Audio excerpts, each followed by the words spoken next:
I was a stupid kid, somewhere between 13 and 16, completely obsessed with hunting, but with absolutely no family background to guide me.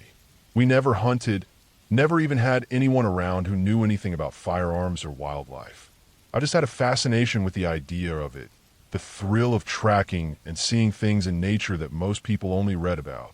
One day I got my first BB gun, a small, tinny little thing that felt powerful to me.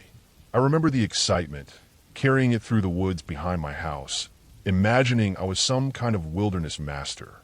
I had no real plan, no real target, just the idea that I wanted to see what I could get to test my skill and my courage. The woods were thick, the kind of place where the trees grew close and the ground was damp from years of rainfall and runoff. I wandered deeper than I had before, moving cautiously over roots and through underbrush, watching squirrels and rabbits disappear into the shadows. Eventually, I came to a part of the woods I had known even when I was a toddler, though now it looked completely different. There used to be an old farmhouse here, a place my parents had told me about, though I barely remembered it. When I was 2 or 3, it had still stood, albeit crooked and sagging with age, but by now it had collapsed entirely, leaving only the chimney standing and a few stones marking the foundation. The swampy ground around it was covered in moss and waterlogged leaves, the smell of wet earth thick in the air. Dusk was settling in, the light fading quickly and everything turning shades of gray and black. Shadows stretched long and strange, twisting around the dead trees that loomed over the swamp. That's when I heard it. The sound of huge wings flapping in the air, a rustle and a swoop that made the hairs on my arms stand up. I looked up and saw a large bird land on top of a dead tree. My first thought was that it was some kind of owl, probably a barred owl or a great horned. I had no idea, honestly, but I was captivated. The bird was enormous, with wide wings and a sharp, angular body that cast a strange silhouette in the fading light. I raised my BB gun, my hands shaking a little, feeling a rush of both fear and excitement. I don't know why I did it, but I fired. The bird dropped instantly. It wasn't graceful at all, just a heavy, falling thing that let out a horrible screech as it hit the ground. I froze, the gun still in my hands, and felt an instant, crushing regret. Whatever I had shot, it had screamed in a way that cut through the forest like a knife, a sound that felt alive and full of anger. And then it began. The forest erupted around me. The screeching didn't stop with the bird. It multiplied, filled the swamp and the trees with sound. At first, I couldn't tell where it was coming from. It seemed to be everywhere, 100 voices howling, screeching, whooping, echoing off the trunks and branches. It wasn't a normal sound, not a call of any owl or hawk I had ever heard. It was raw and primal, like the entire forest was screaming, furious and alive, punishing me. I realized I had no choice. I turned and ran, my legs carrying me as fast as they could through the mud and roots, my heart hammering like a drum in my chest. Every direction I looked, I saw shadows moving, heard the echoing cries following me, bouncing off trees, and the wet smell of the swamp thickened in my nose. I ran without thinking, following the vague memory of the path back to my house, a quarter-mile that felt like miles in the dark, with the sound of those terrible whoops chasing me all the way. When I finally burst out of the tree line, the sound stopped. It was as if the forest had swallowed them back up, leaving only silence behind. I collapsed near the edge of the woods, gasping and trembling, and stared back at the shadows. The swamp was dark, empty, and still. Whatever had happened, whatever had made those sounds, it was gone, or at least it was no longer paying attention to me. I never returned to that part of the woods alone. I never hunted anything with that BB gun again. Looking back now, years later, I've grown up into an outdoorsman. I respect nature, the animals, the delicate balance of the world I once treated like a game. I've learned what it means to track responsibly, to hunt only what is necessary to feed myself and my family. But that night has stayed with me, buried under years of experience and other memories, until recently. I looked up every owl call, every distress bird sound I could find from my area, and nothing came close. Nothing sounded like that. It was real, terrifying, and I know now that it wasn't just an animal reacting to a shot. There was something in that forest that night, something bigger than me, something that reminded me in the most violent, piercing way that nature is not something to be trifled with lightly. Even now, in my apartment, far from that swamp and those old woods, I live with the memory of that night, the sound echoing in my mind, and the caution it instilled in me. I don't crave the wilderness recklessly anymore. I go into it to watch, to understand, to respect. That night was a lesson I didn't know I needed. To step lightly, to leave creatures unhurt, and to never underestimate the life around me. And though I've never returned to that swamp, I carry it with me every time I enter the woods, a silent warning that some lessons are learned only through fear and humility.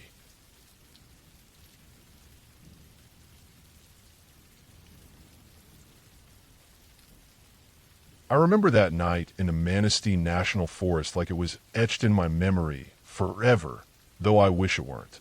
We had been hiking all day with my Boy Scout troop, moving several miles into the forest, following narrow trails that wound around thick stands of oak and maple, over roots and stones that jutted out of the ground like the bones of some long-dead animal. By the time we set up camp, the sun was already dipping behind the ridges, casting long shadows that swallowed the forest floor. Our tents were close together, small pyramids of nylon with the zippers pulled tight against the chill.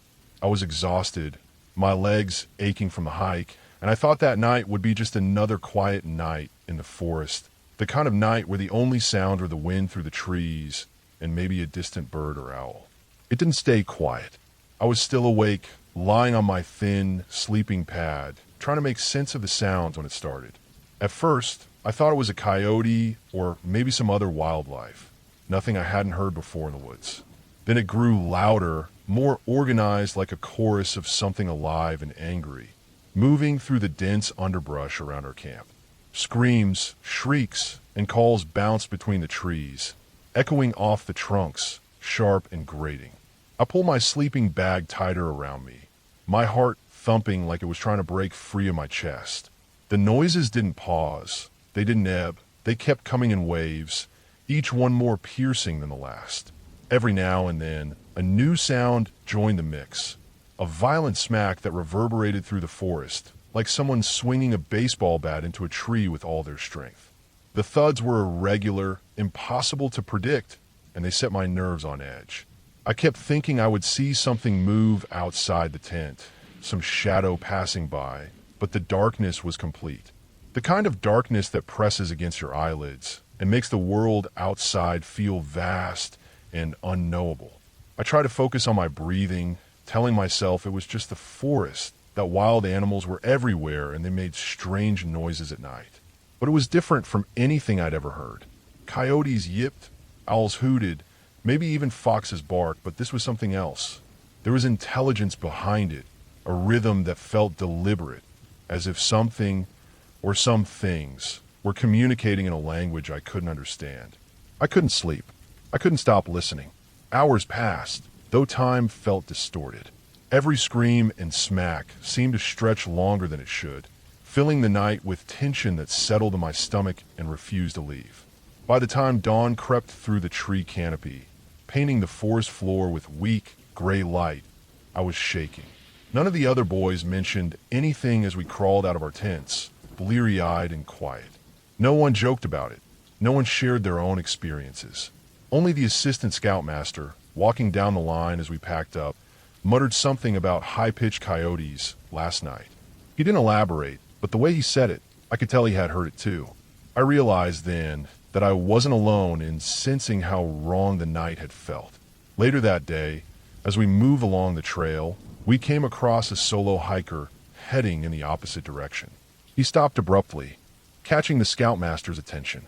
From the way he spoke, agitated and tense, I could tell he had been up all night. He asked about noises in the woods, about disturbances, about someone yelling and trying to make them stop. The scoutmaster explained calmly that it wasn't us, that our troop had been asleep in camp, and the hiker's expression shifted from suspicion to disbelief as he moved on. It was one of those moments that sticks with you, The recognition that something had crossed paths with other humans that night, that whatever made the noises wasn't confined to our small group.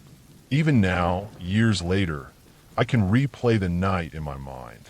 The long shadows, the vibrating trees, the constant unnatural cacophony. I remember the cold that seemed to seep into the tent, the way my body felt both frozen and alive with fear. I never found an explanation. Coyotes didn't scream in that way, and no human could have made those sounds without being noticed. The forest has a way of keeping its secrets.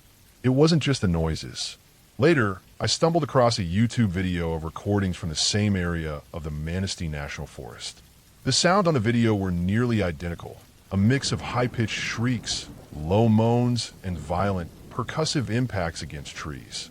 Listening to it again, I realized that night hadn't been a one-off, but the forest had a history of its own noises, unknown and unexplained. The thought settled in me like a weight. The world we live in is full of places that seem familiar, but hold mysteries we aren't meant to see, or maybe aren't ready to understand. The experience changed the way I looked at the outdoors. I still backpack, still hike, but I do it with caution. I stay alert to every sound, every shift in the wind, every distant snap of a branch. I respect the forest, not just as a collection of trees and trails, but as a living, breathing place with its own rules, its own inhabitants, and its own voice.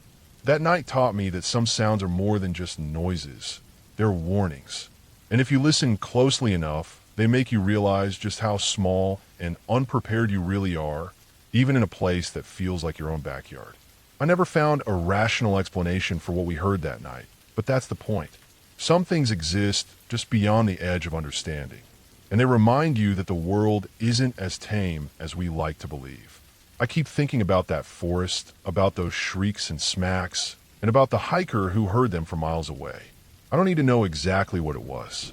The fact that it was out there, real and raw, is enough to stay cautious, to stay aware, and to never take the quiet of the forest for granted.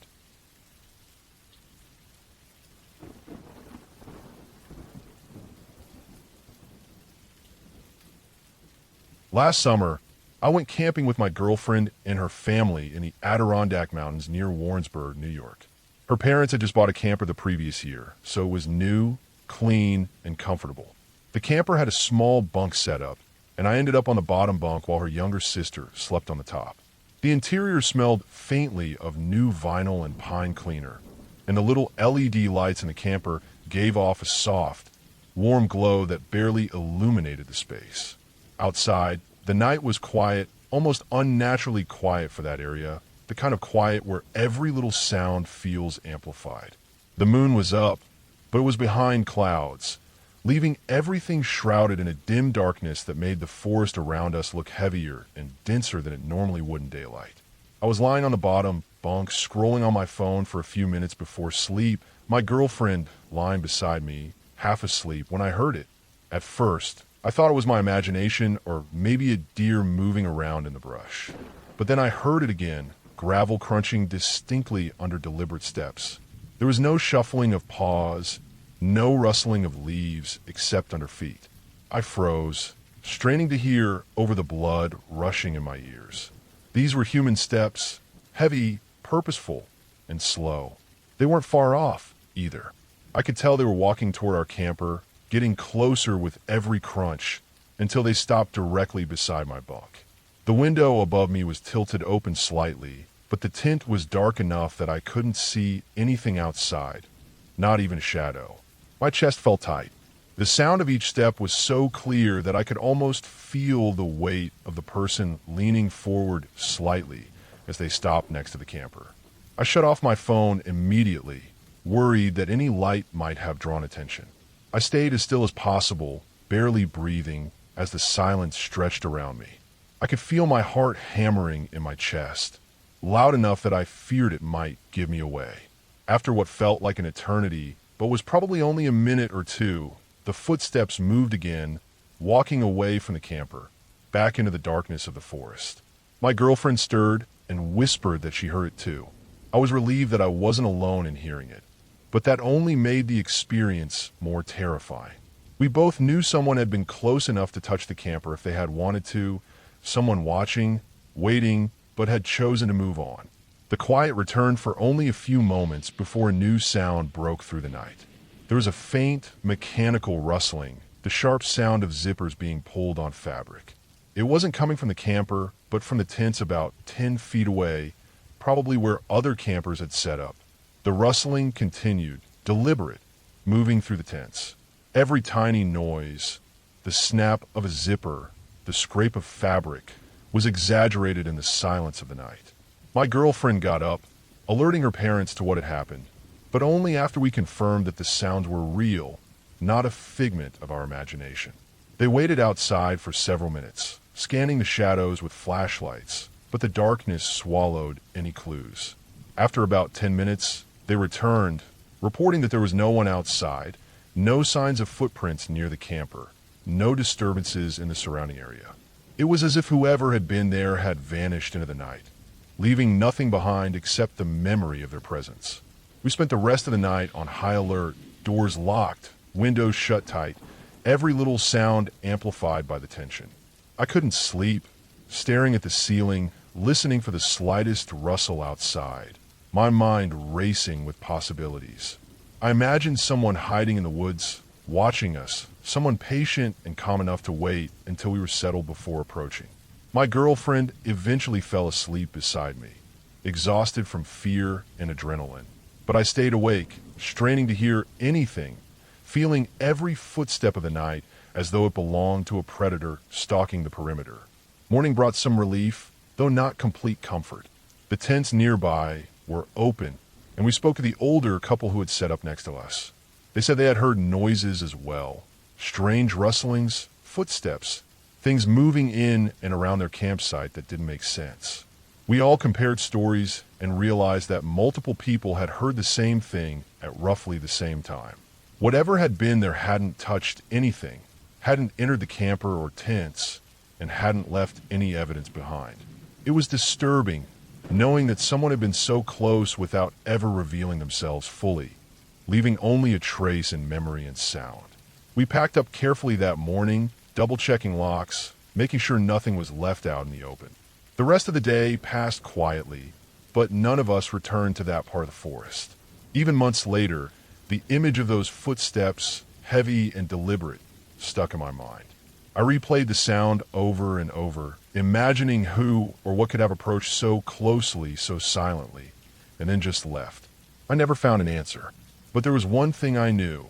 For that one night in the Adirondacks, we were not alone, and someone had been watching us closely, moving through the night with intent. It was a small reminder that even in wide, open spaces, in the quiet of a remote forest, someone can be there without ever leaving a mark. And sometimes the scariest part is that you will never know why.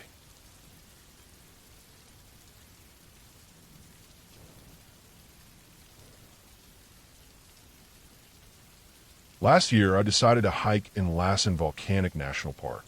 I had planned this trip for months, wanted to see the thermal vents and the high elevation landscapes. When I arrived at the trailhead early in the morning, there was a thick layer of fog that clung to the trees and the ground. The air smelled damp, earthy, and a little like sulfur from the distant vents. Right when I stepped out of my car, I felt a wave of unease wash over me. It was subtle at first, just a knot in my stomach, but it persisted, almost as if the forest itself was warning me to be careful.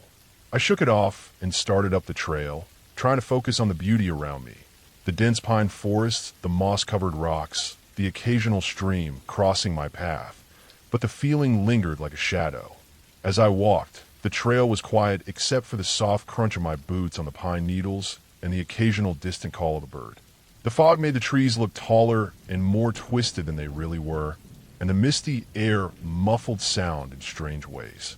Every so often, a branch would creak or a small rock would roll underfoot, and I found myself jumping at noises I normally wouldn't notice. The closer I got to the thermal vents, the more the smell of sulfur intensified, and the more I felt an odd tension in the air. It wasn't just nervousness. It was a real sense that I wasn't completely alone, even though I hadn't seen another person on the trail. I reached the vents after a few hours and spent some time observing them. watching the steam rise in ghostly plumes. After taking a few photos, I decided it was time to head back. That's when I first heard it, a low, guttural growl coming from somewhere off the trail. I froze immediately, my heart hammering in my chest. I scanned the surrounding forest, but saw nothing. I didn't want to panic, but my gut told me this wasn't an animal that made friendly noises. I stayed perfectly still, hoping whatever it was would leave, and after a minute or two, the growl stopped. I started walking slowly, keeping my eyes on the trees and brush around me, telling myself it was probably just a distant bear or some other wildlife. The growl returned, louder this time, accompanied by the sound of leaves rustling and twigs snapping under heavy weight. I realized it was following the trail roughly parallel to me, about 40 yards away. My stomach dropped. I knew enough about black bears to know that being aware of one doesn't always make it safe, and I tried to keep my movements calm and deliberate. I didn't want to make any sudden motions that could draw its attention. My heart was racing so fast, I thought it might burst, and my breathing became shallow and quick. I kept my gaze on the forest floor, stepping slowly over roots and rocks, pretending to be just another part of the environment. For what felt like an eternity, I moved cautiously down the trail, the sounds of the bear echoing in the trees behind me. Sometimes it would pause, and I could hear the heavy exhale or the faint rustle of its fur brushing against the undergrowth. I try not to panic, but my legs felt like lead and my senses were hyper alert to every sound, every movement. When the trail opened into a meadow, I didn't hesitate any longer.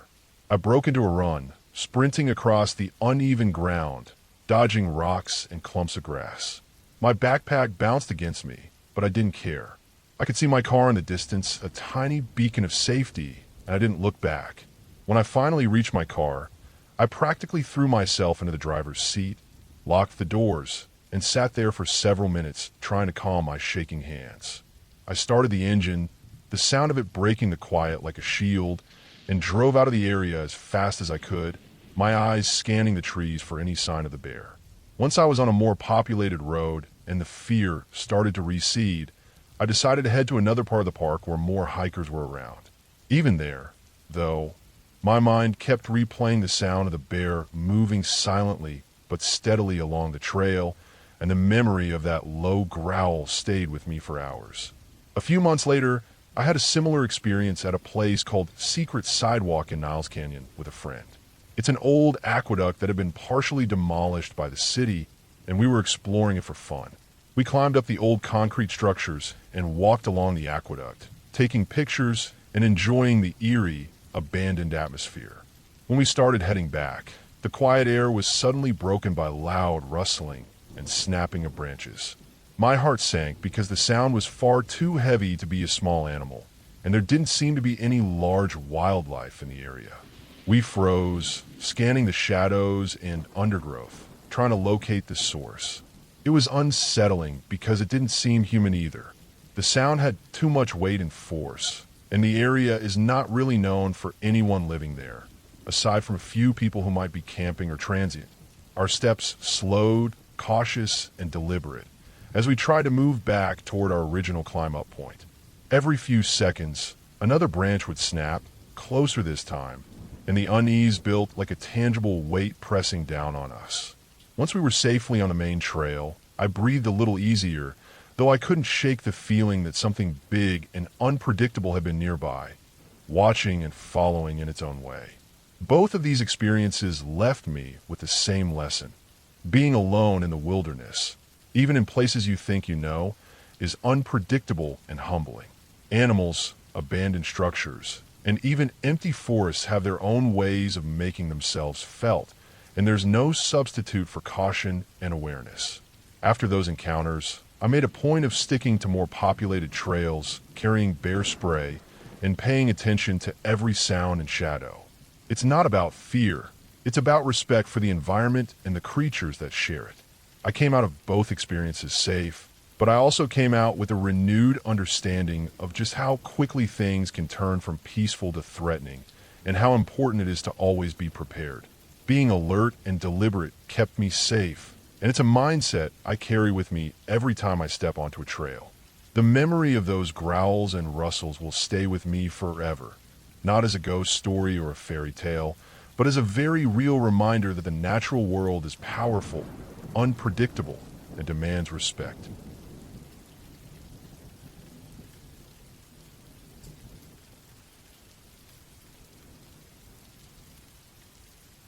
A few years ago, a group of us, 7 in total, decided to hike up to the abandoned zoo in Los Angeles.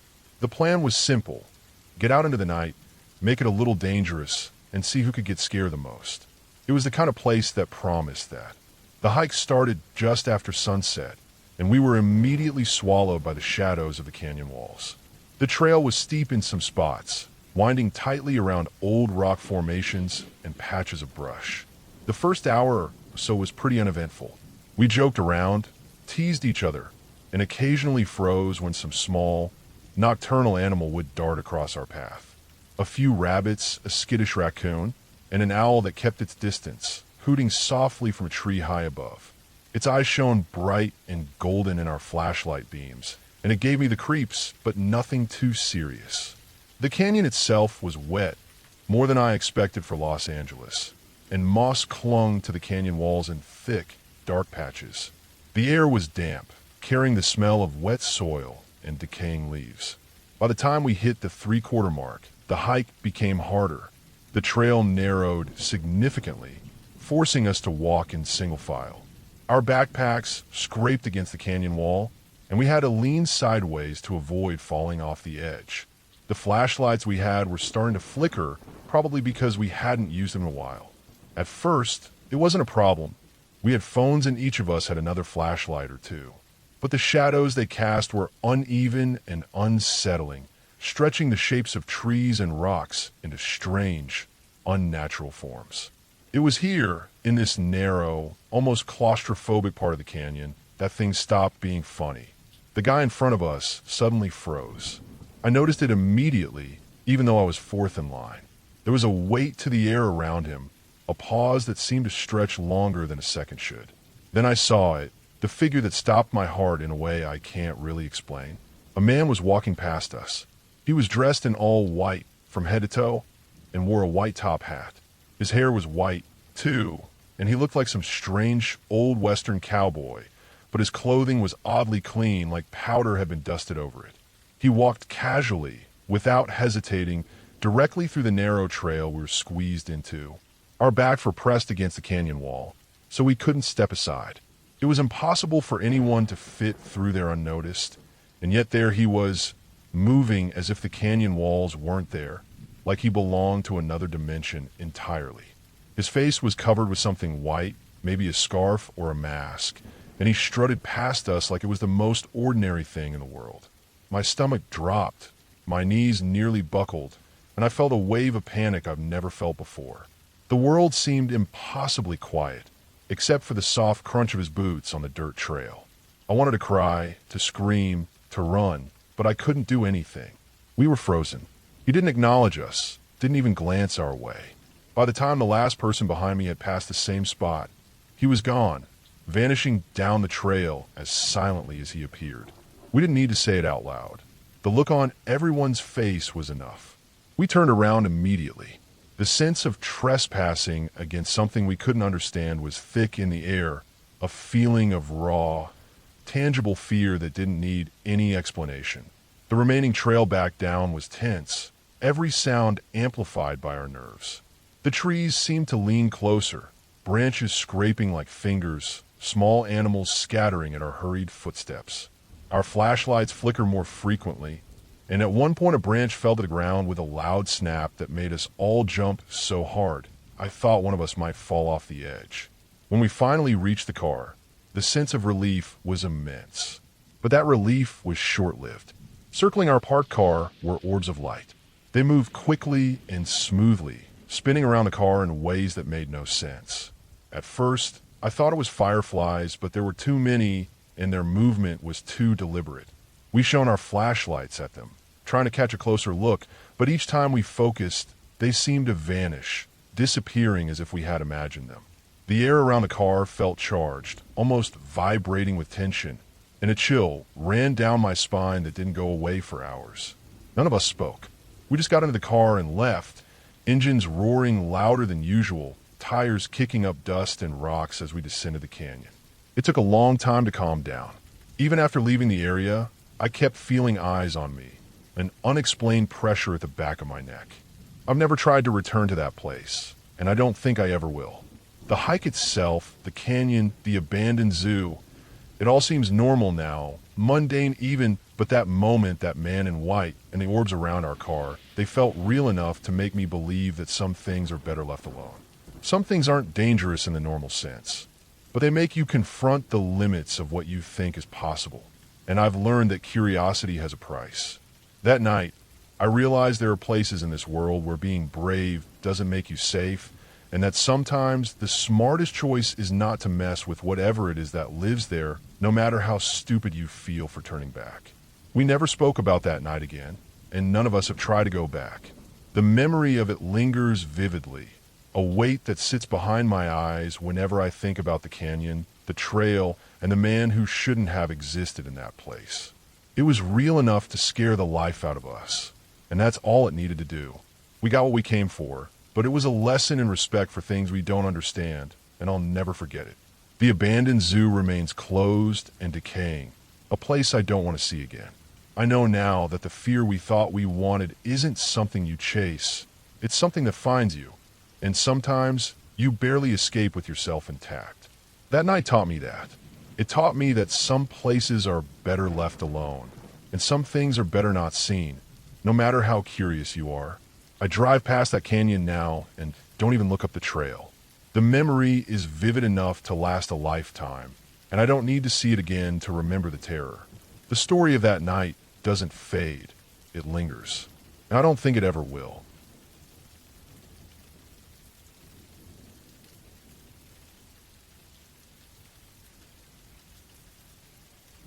My buddy and I decided to celebrate graduating high school with what we thought was going to be an epic adventure, hiking the Grand Canyon. We were both 18, completely cocky about our physical abilities, and convinced we could handle anything. Naturally, this led us to pick a trail rated as one of the most difficult, the Tanner Trail. At the time, I didn't know much about the canyon besides what I'd seen in pictures, and I sure as hell didn't know that a massive landslide had partially wiped out parts of the trail. None of that mattered to us. We just wanted to push ourselves and brag about it later. We started early in the morning to avoid the worst of the sun, but by the time we hit the steeper switchbacks and narrow ledges, the heat was already brutal. Late June in the Grand Canyon is no joke. Temperatures at the bottom can approach 120 degrees Fahrenheit, and the sun doesn't give you any mercy.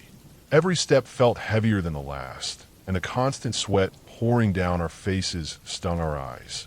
The trail itself was punishing. Loose gravel, sharp drop-offs, and jagged rocks made every footfall a careful calculation. I remember looking down at the canyon walls as we descended and thinking how small and insignificant we were in the middle of all that rock. The canyon seemed endless. Despite the heat and exhaustion, the views were incredible. The rock formations glowed in shades of red, orange, and brown, and the Colorado River far below sparkled in the sunlight. We planned to make it to the river and set up camp nearby, so that became our only goal. We didn't see a single other person the entire way. Not one. No hikers, no park rangers, nothing. Just us, the canyon, and the sound of the wind whistling through the narrow cracks and crevices. Every so often, we'd hear the distant call of a bird or the faint rustle of something small in the brush. But mostly, it was just silence. The last stretch to the river followed what appeared to be a dry creek bed, probably Tanner Creek. We were completely drained by this point. Our packs were heavy, our legs ached, and our mouths were dry beyond anything I'd experienced. I remember the crunch of gravel under our boots and the occasional slip on loose rock, each time sending a jolt of panic through me. We rounded a few large boulders, and that's when we saw him. He was a man, maybe in his late 20s, early 30s, with long black hair and a lean, muscular build. He wore a denim shirt tucked neatly into his jeans, and he had this calm, almost detached air about him. If I had to describe him quickly, I would have said he looked like a Lou Diamond Phillips type, the kind of guy you'd picture in old Western movies. What was weird, though, was that we had stumbled across him at the bottom of the canyon on a completely empty trail. Out here, where the only people you expect are a handful of hikers over the course of hours, seeing him was bizarre. As we got closer, I realized he hadn't noticed us at all. He was completely absorbed in what he was doing. At first, it was hard to tell exactly what it was. Then I saw him toss a racquetball into the rapids at the foot of the creek. The ball would travel downstream 8 or 10 feet, hit a rock, and bounce right back to him. Over and over, with a kind of effortless precision that looked almost impossible. He wasn't panicking, wasn't sweating the heat. He was just there, perfectly in sync with the river and the rocks. It was mesmerizing and unsettling at the same time. We were both too exhausted to do anything but keep moving toward a place to set up camp. My buddy waved and muttered a hi, and the man said hi back in this soft, almost distant voice. Then he turned and walked downstream, and we never saw him again. We didn't think much of it at the time, more concerned with finding a spot flat enough to pitch our tents and get out of the sun before it burned us alive. That night, we couldn't sleep well. Even though the tents blocked some of the heat, the sound of the river rushing nearby kept my mind on edge. I kept replaying the image of the man and the racquetball in my head. How do you know exactly how the ball would react in those rapids? How long had he been out there? We both silently agreed not to mention it much, but I could see the same unease in my buddy's eyes. The next morning, we packed up and started the climb back. The ascent was even harder than the descent. Our muscles screamed with every step, and the sun felt like it was burning straight through my skin. We passed the dry creek bed again, and for a moment, I half expected to see him there, throwing the ball. But he was gone, leaving only the sound of the river rushing in the canyon.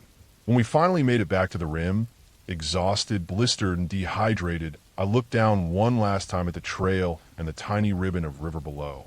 The experience stayed with me for years. It wasn't frightening in the way of ghosts or monsters, but there was a strange, almost uncanny presence to that man. He had lived in that canyon in a way we couldn't even imagine, fully attuned to it, understanding it on a level we never would. That realization that humans can be utterly capable and mysterious without any need for fantasy or fear haunted me more than anything else on that trip.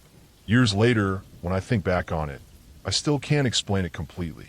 We were just two dumb kids who chose a hard trail in the heat, and we happened to encounter someone who belonged there in a way we never would. The canyon, the heat, the exhaustion, the river, and that strange, precise man all came together to make one of the most intense, unforgettable, and quietly terrifying experiences of my life. I never saw him again, and I never forgot him. The memory of that moment, and the awareness of just how vast and indifferent the canyon is to anyone, has stayed with me ever since.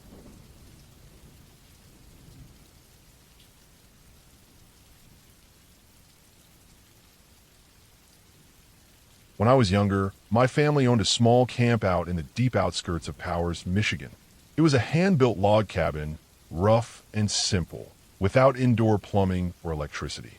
The cabin had been built mostly for hunting trips, and we only ever used it on weekends in the fall or during hunting season.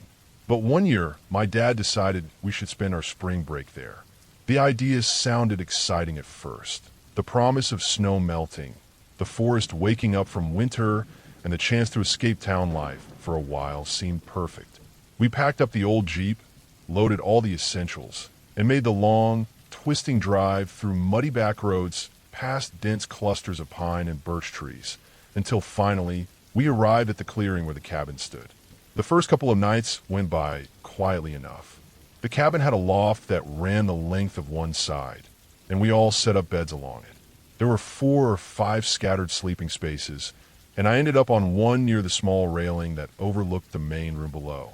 My dad and sister were already asleep, snoring so loudly that it felt like their noises could rattle the walls. I tried to sleep too, but the constant rumbling of their snores made it impossible. I pulled out my old iPod Nano, the tiny silver one from 2008, and started playing games to distract myself. The soft glow of the screen was comforting against the darkness of the cabin, and eventually, I felt myself starting to get heavy-eyed, ready to drift off. Then it started, a sound that made my stomach drop instantly. A loud buzzing, deep and constant, vibrating through the walls, through the wooden beams above, and into my chest. I froze, gripping the edge of the bed as the noise filled the loft.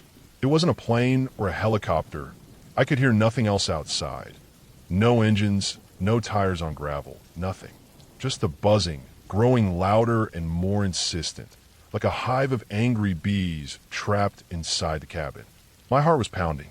I rolled over and looked toward the skylight above, expecting maybe a military helicopter passing over some distant plane I hadn't noticed. But what I saw instead made me freeze in place. The glass of the skylight was entirely covered by a shifting mass of colors. Bright, unnatural colors, almost impossible to describe.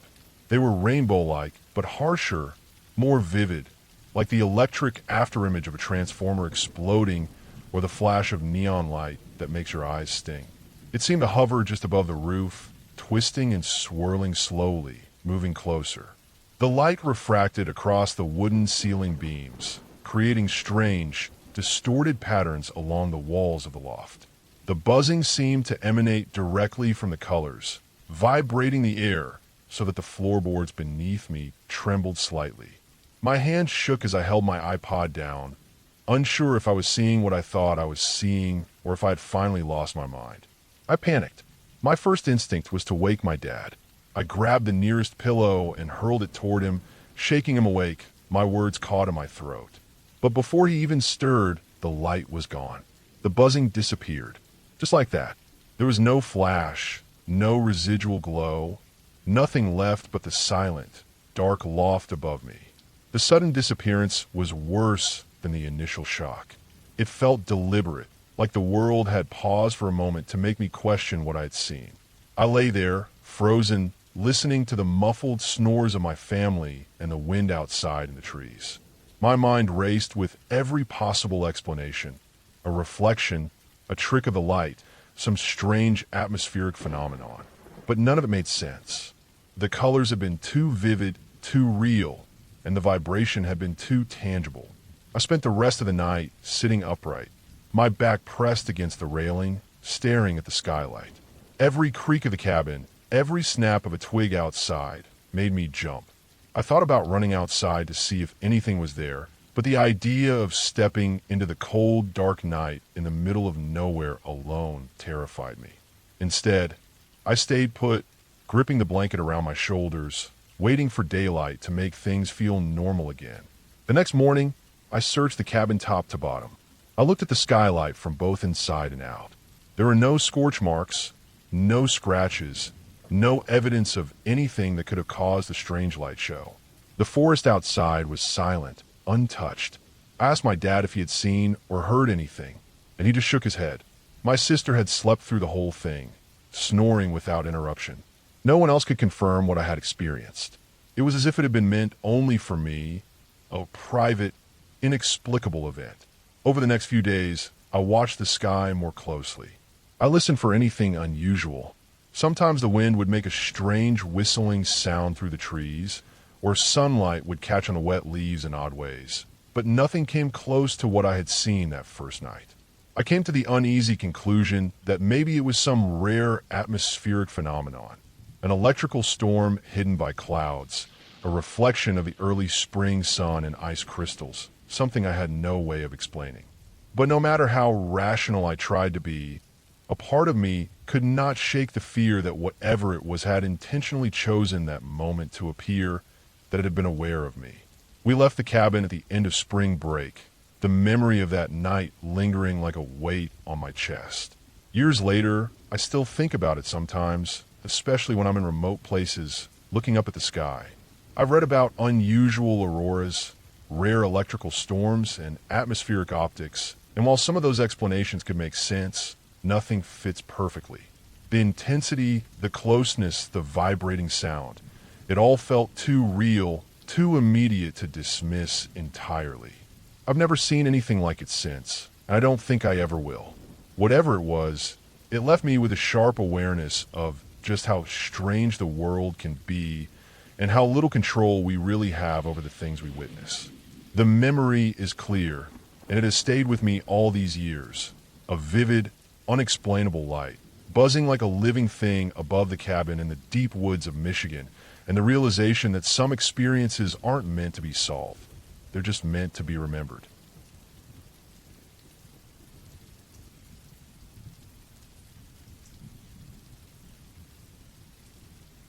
I have been hunting in the Ocala National Forest with a friend, planning a night hunt for hogs.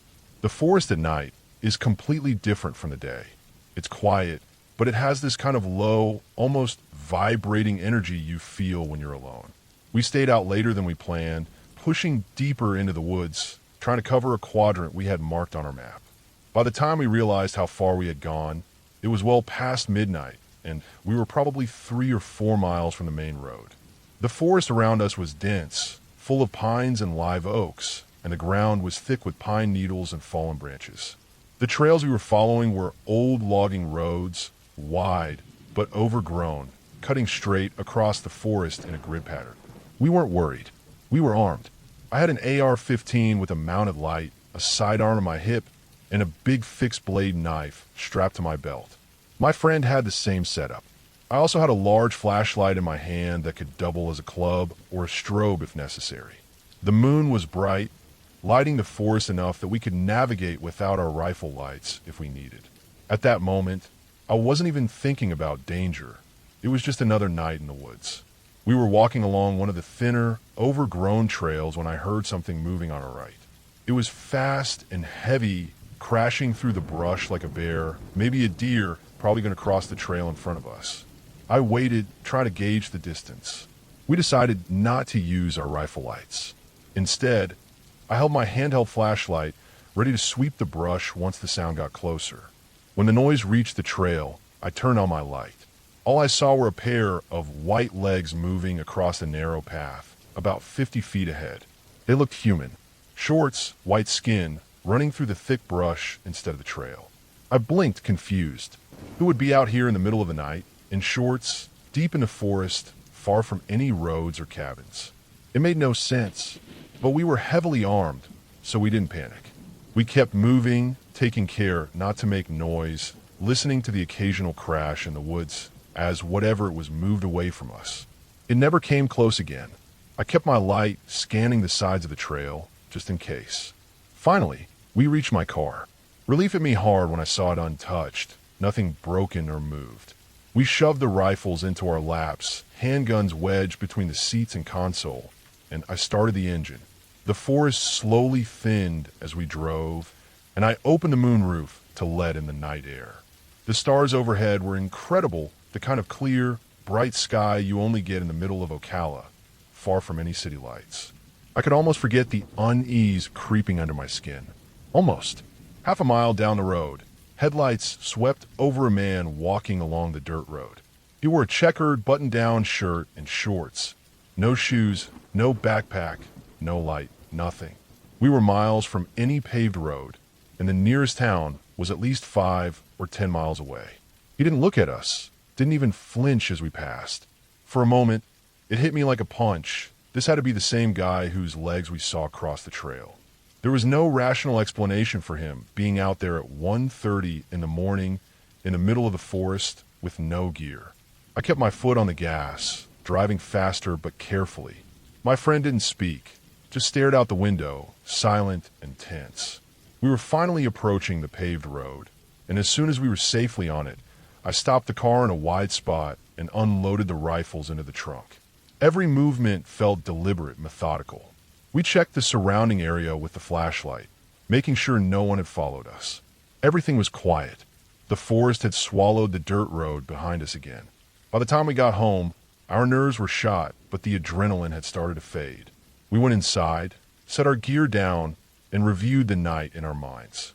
There was no supernatural element, no ghost story, just something or someone out there who shouldn't have been. Signs were probably put up to scare people away, like old warnings left by poachers or drug operations, that explained the white legs, the shorts, the late-night wandering. The forest hides all sorts of human activity, and people do strange, reckless things out there. Despite the strange encounter, the trip had been fun.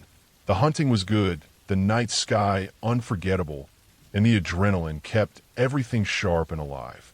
But one thing was certain, I would always go armed in Ocala National Forest, even if it was just for a night walk. The forest is beautiful, but it's also unpredictable. People do things out there that don't make sense, and sometimes they're more dangerous than any animal. The experience left a mark. I could go back and enjoy the forest as much as before, but I never let my guard down. Every rustle of leaves, every snap of a branch, made me aware of the forest's depth and the secrets it holds. Armed or not, it's a place that demands respect. And even now, thinking back, I realize how easily we could have walked into a real problem that night. The white legs, the strange man on the road, the crashes in the brush, they were all reminders that people, not just animals, can be unpredictable and dangerous in places like Ocala National Forest. The ending was simple. We made it back safely, alive, with a story to remember and a lesson learned. Never underestimate the woods or the people in them.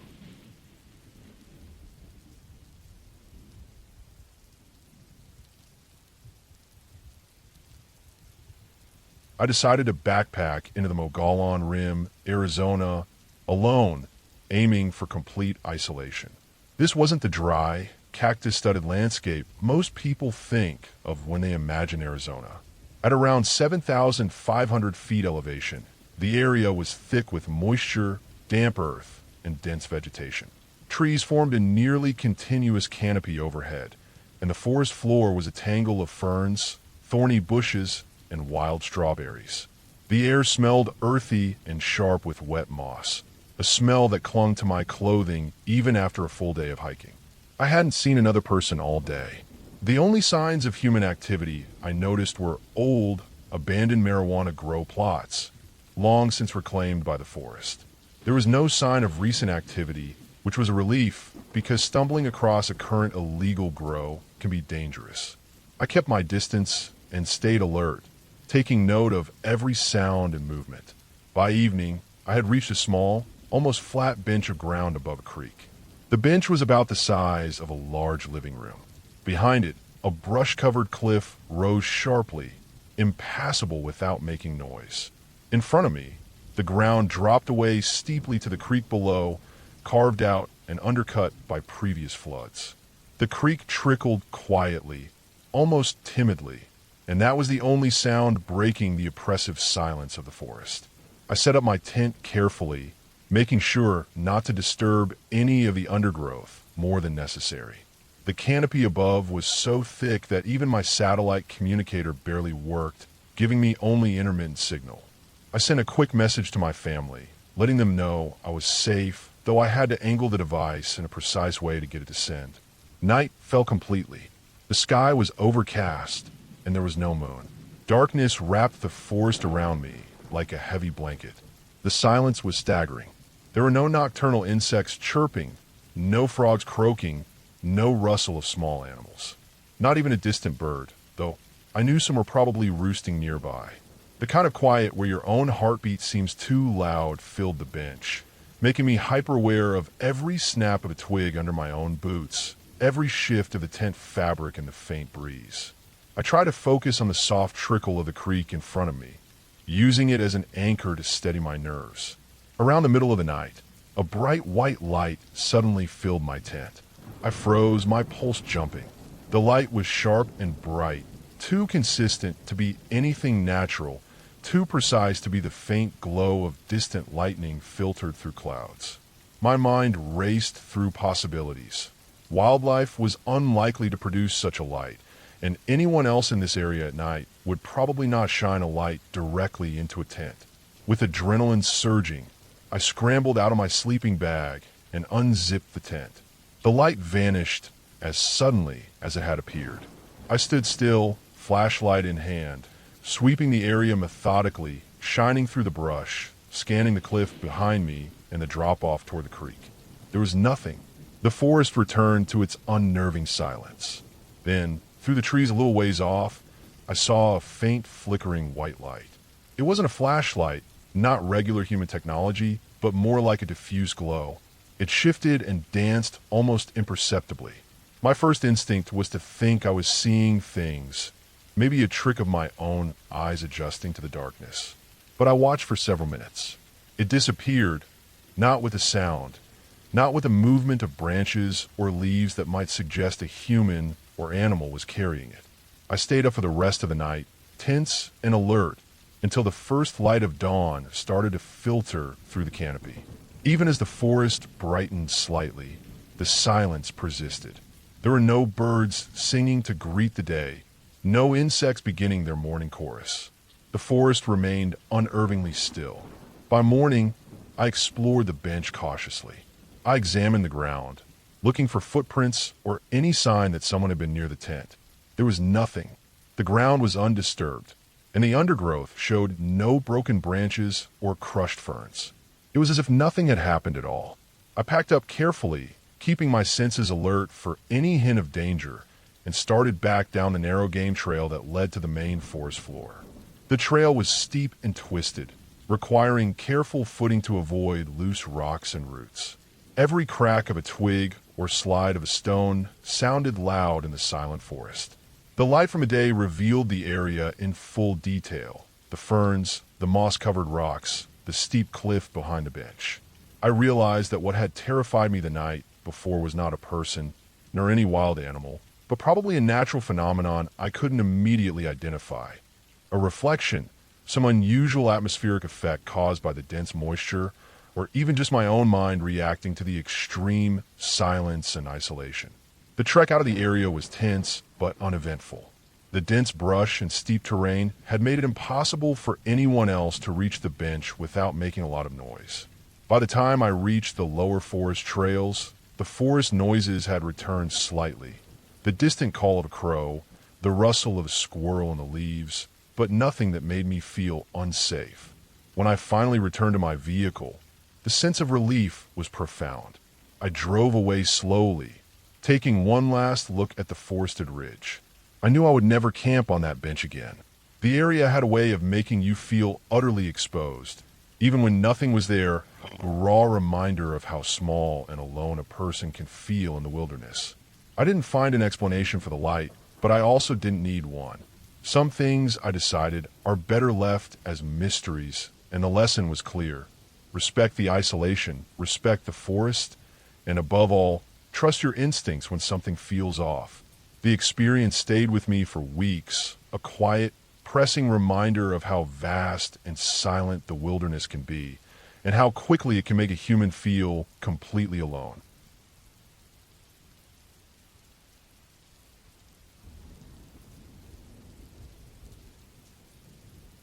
I grew up in the woods, so I've spent more nights than I can count under the stars, listening to the wind in the trees, the snap of a branch, the low grumble of distant wildlife.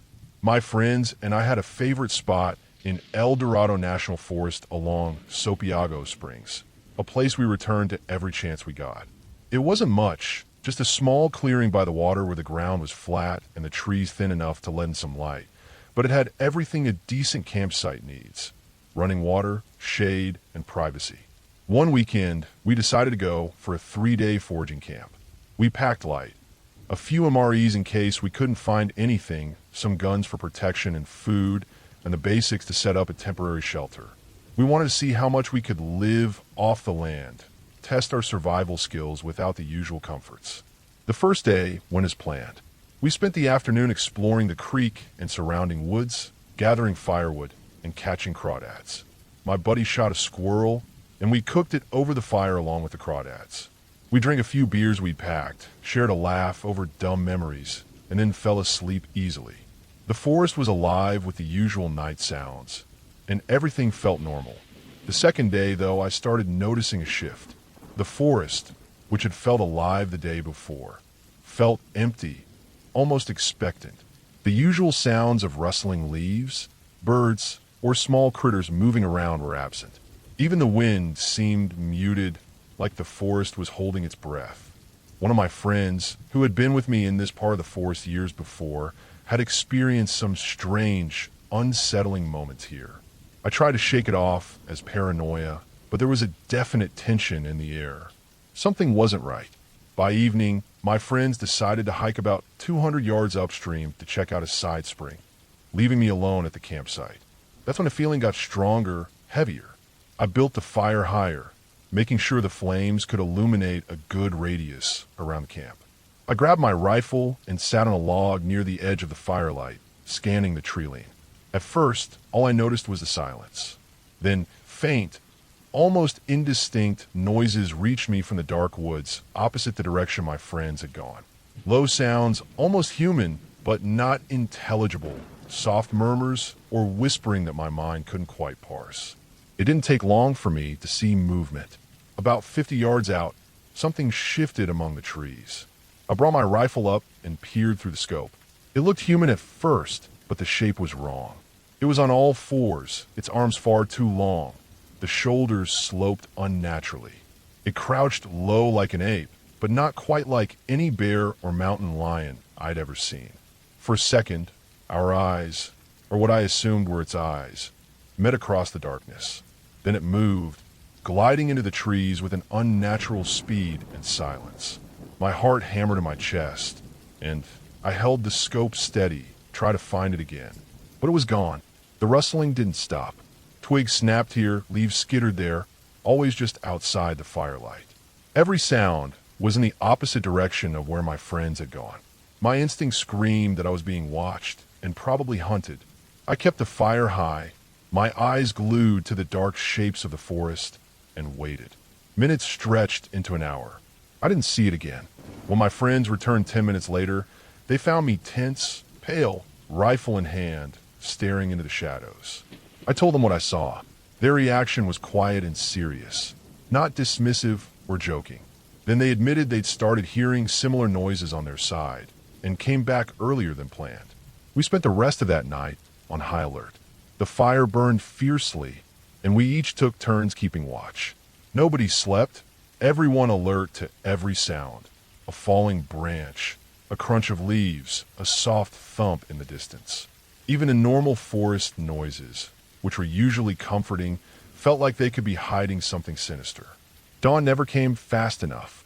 By morning, the exhaustion was real, but so was the sense that we were lucky to have made it through the night unscathed.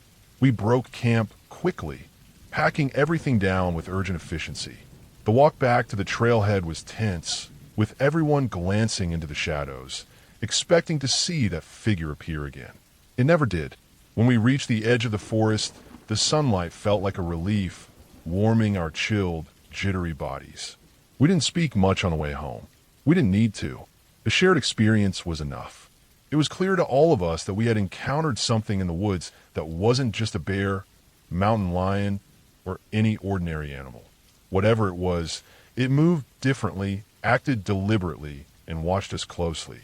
After that trip, we never camped at Sopiago Springs again. We found other spots, other streams, other clearings in the forest, but that one place stayed off our maps and out of our memories except as a cautionary tale. Every time I hear the wind whistle through the trees or the soft rustle of leaves in the distance, I remember that night, the outline in the dark, and the primal, unshakable feeling of being hunted. It's not fear born of ghosts or stories. It's fear rooted in the real, tangible sense that there are parts of the forest where humans are not the top of the food chain, and that some things exist just beyond the edges of our understanding, waiting, watching, and moving in ways we can't predict. We got out alive, but that spot and that night left a mark none of us have ever forgotten.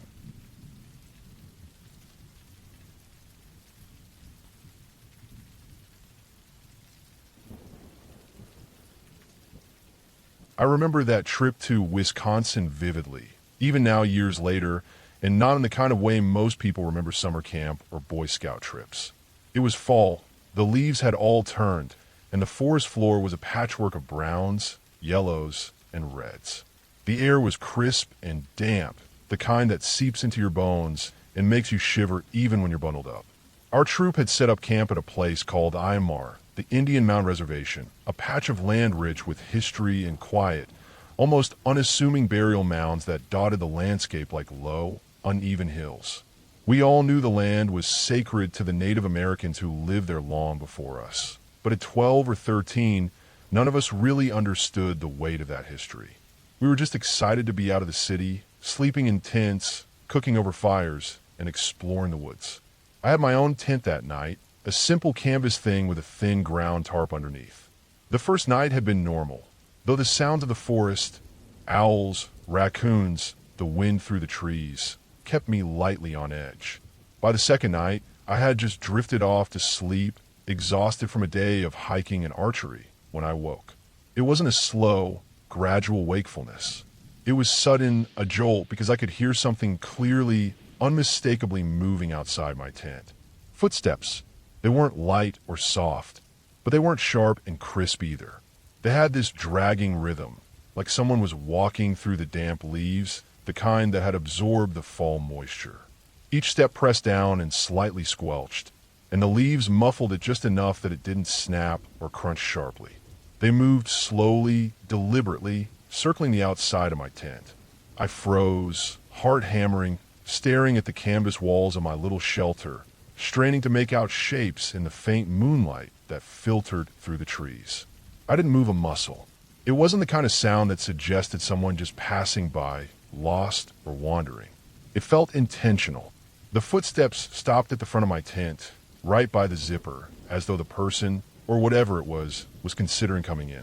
There was a pause, a stillness that lasted maybe 10 seconds but felt like a minute. Then the steps retreated, going back around to the other side of the tent. They didn't run, they didn't stomp, but there was a presence to them, a weight that made the hair on my arms and neck stand up. I had never felt anything like it before, but it was this sharp awareness, the sense that whatever was out there was aware of me and didn't need to speak or make a noise beyond those footsteps to communicate it. I didn't have a flashlight in reach, and I certainly didn't want to unzip the tent to look. I just lay there, straining to hear. The sound of the steps faded, then returned in the same looping pattern, circling the tent, stopping, pausing, and retracing the path. My stomach sank with each repetition. I tried to rationalize it. Maybe it was a raccoon, I thought. Maybe some deer or another animal that had learned to walk lightly through leaves. But none of the sounds I had ever heard in the forest matched the rhythm and cadence of these steps. It had a purpose, a direction, a deliberateness that no animal could mimic. The tent itself seemed suddenly too small, too fragile to keep me safe. I could feel every vibration in the ground, every rustle of leaves beyond the thin walls. I could sense the mounds around the campsite, the silent markers of the people who had been here long before me. And for some reason, that made it feel heavier, as though their presence and history had seeped into the soil and the air. It wasn't supernatural, not exactly. It was just an acute, primal awareness that I wasn't supposed to be alone here, that the forest was paying attention, not in a human way, but in a way older and more rooted than any living thing I had known. Eventually, the steps faded into the distance, leaving behind only the occasional crack of a branch or the soft whistle of the wind through the trees. I stayed awake for the rest of the night, turning over constantly, listening to every sound, my ears trained on the forest floor and the distant shadows of the mounds. Sleep came in short bursts, never fully, and every time I dreamed, it was about walking in circles through the damp leaves, never finding an exit. The next night was different. I didn't hear any footsteps, and the air was less oppressive, though I still slept lightly. I kept a small pocket knife on my nightstand inside the tent, and I stayed near the flap. I wasn't sure if what I had heard the night before had been a person, an animal, or just the forest itself expressing some rhythm I couldn't interpret. The rational part of my brain wanted an explanation, something concrete. By morning, I realized that whatever it was, it had gone. There were no signs of intrusion, no broken branches, nothing disturbed beyond the natural forest floor. I never returned to that part of the campsite at night after that experience. By the time I was older, I understood that what I had felt was the raw edge of being alone in a place with deep history, where human presence was a recent intrusion on centuries of natural and cultural continuity. There was no ghost, no haunting figure, no fairy tale monster. There was only the forest, the land, and the sharp awareness of a human being in the wrong place at the wrong time. It taught me a respect for that space, for the silence, for for the way history and nature intertwine. Even now, thinking back, I feel the weight of those footsteps in the leaves, and I can still hear the slow, dragging rhythm circling my old tent, a reminder that some spaces demand acknowledgement and caution.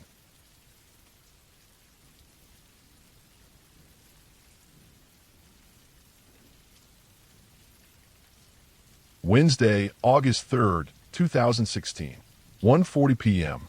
I had just arrived in Vicksburg, Mississippi, and after checking into my hotel and dropping off my bags, I felt a strong pull to get out and see the battlefield before the afternoon faded. I had always been fascinated by Civil War history, and the siege of Vicksburg was one of the most pivotal moments in the conflict.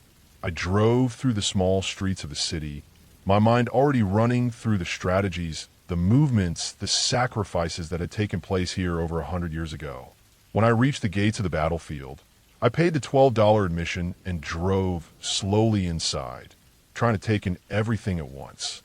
The park was well kept, quiet except for the occasional bird and the soft rustle of the wind through the trees. On either side of me were statues of soldiers, plaques detailing important events, and gravestones marking the resting places of men who had fought and died here. Their names and ranks were engraved in stone, their ages sometimes barely more than teenagers, and I felt a strange mix of awe and sadness as I drove past them. I followed the winding road through the Union lines, scanning the fields and small rises where artillery had once been stationed. Eventually, I came upon a Civil War cannon positioned just outside a dense thicket of trees and brush. It was aimed toward what had been Confederate lines, and I felt a strange chill standing near it, imagining the smoke, the chaos, and the fear of men fighting for their lives over 150 years ago. I parked the car on the gravel nearby and got out, deciding to take some photos. The cannon itself was imposing up close, blackened and pitted with age, but meticulously preserved. I circled it slowly, taking pictures from different angles, trying to capture the details of the iron, the carriage, and the worn wooden wheels. The air was warm, humid, and heavy with that peculiar weight that old battlefields always seemed to carry, as though the ground itself held memories of the past. I lifted my camera and focused on the cannon, adjusting the lens when something in my peripheral vision froze me. To my right, just a few yards away, standing near the edge of the thicket, was a figure. At first, I thought it was another visitor, perhaps someone dressed in historical attire for the park, but then I realized I could see right through him. He wore a Union uniform, blue, with the worn look of a soldier who had seen far too much, and he carried a rifle over his shoulder. The soldier moved slowly, deliberately, as if marching, but he seemed entirely unaware of me. There was no fear, no consciousness of my presence, just a rigid, mechanical step forward. I could make out the faint glimmer of buttons on his coat, the folds in the fabric, even the shape of his hat, but he was entirely transparent, like a reflection layered over the world. My hand shook as I raised my camera, trying to capture the moment, but my fingers froze on the buttons. When I looked back, he had taken a step forward and vanished entirely, leaving the thicket empty, only the whisper of wind through the leaves where he had been standing. I stepped back toward the car, my heart hammering. I took out my iPhone and began dictating everything I had just seen, trying to make sense of it and ensure I didn't lose the details. I spoke clearly, describing the uniform, the rifle, the way he moved, and the way he had seemed to float rather than walk. My voice sounded tense even to me, but it helped ground me in reality. I made a few more passes around the cannon, scanning the edges of the trees, but there was no sign of him again. Nothing had disturbed the leaves. Nothing had made a sound beyond the natural rustling of the wind and distant birds. I forced myself to breathe deeply, to relax my shoulders, and to accept that maybe my eyes were playing tricks on me, or that the late morning sun and shadows had created a strange optical illusion. But deep down, I knew what I had seen. I walked slowly back to my car, keeping my eyes on the thicket, making mental notes of every tree and branch, every shadow and patch of sunlight, so I could revisit the location if needed. The rest of the battlefield tour continued without incident. I drove past more monuments, past plaques marking regimental positions, and important moments in the siege. I stopped occasionally to take more photographs, to note the slope of the hills and the depth of the trenches. The history was tangible here in a way that textbooks could never convey. The ground itself seemed heavy with memory, and I could almost imagine the thunder of cannon fire and the cries of men in the distance. Yet I kept returning in my mind to that figure, the transparent Union soldier, who had appeared and vanished with no warning. Later that evening, I returned to my hotel and tried to process what had happened. I reviewed the photos I had taken around the cannon, but the figure was not captured on any of them. Not in shadows, not in reflections, not even faintly in the sunlight. I realized that, unlike the cannon, the soldier had left no trace, no mark on reality beyond my own memory. It was a residual moment, a remnant of the past that had decided, for reasons I could not understand, to appear to me. I found it strangely comforting in a way to think that history could assert itself so vividly, even if only for a few seconds. It was a reminder that these were not just stories in books, not just dates and names on plaques. These were real people who had fought and suffered here, whose lives had ended in this same ground. In a strange sense, seeing him made the history feel alive, more urgent, more immediate. I spent the rest of the night reviewing my notes and recordings, making sure every detail was preserved. I went over the soldier's uniform, the rifle, the way he moved, the location by the thicket, the orientation of the cannon. I wrote down my thoughts about why this might have happened, considering light, memory, even stress, but ultimately, I accepted that some experiences cannot be explained. They can only be witnessed, remembered, and respected. By morning, I felt a quiet clarity. The battlefield had given me a moment of connection across time, a glimpse into the past that was impossible to replicate or photograph. I left Vicksburg with a sense of awe and humility and an unshakable respect for the men who had fought and died here. The memory of that day stayed with me, clear and undeniable, not as a ghost story, not as fantasy, but as a vivid, real experience etched into my understanding of history. I would return one day, not hoping to see the soldier again, but to honor the ground that had shaped the country and the lives that had passed through it.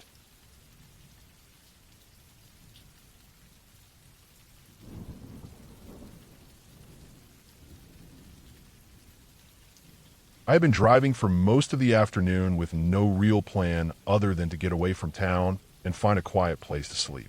It was late summer, that stretch of the year where the days still feel long, but the nights come down hard once the sun drops. My dog was riding in the back like she always did, calm and steady, nose pressed near the cracked window, taking in smells that meant nothing to me. She had been with me on dozens of camping trips in all kinds of places, and she was the kind of dog that settled easily. That is why what happened stuck with me. I turned off the main road and started climbing a long dirt track that cut up the side of a huge hill. The road was narrow and uneven, with loose gravel popping under the tires. Trees grew thick on both sides, and the light faded fast as the hill rose. I was just bumming around, checking small pull-offs and flat spots that might work for camp. Nothing felt right yet, but nothing felt wrong either. It was quiet in the normal way, with wind moving through leaves and the far-off sound of insects. About 15 minutes up the hill, my dog changed. She stood up stiff in the back, her body tight, hackles raised high along her spine. A low grumble came from her chest, not loud, but steady and serious. This was not how she reacted to animals. With deer or raccoons, she got alert but curious. This was different. She was tense, eyes locked on the trees, shifting her weight like she wanted to either bolt or brace. I slowed down and rolled to a stop at a wide bend in the road. I cut the engine and listened. At first there was nothing but the tick of cooling metal and my own breathing. Then I heard it. Male voices.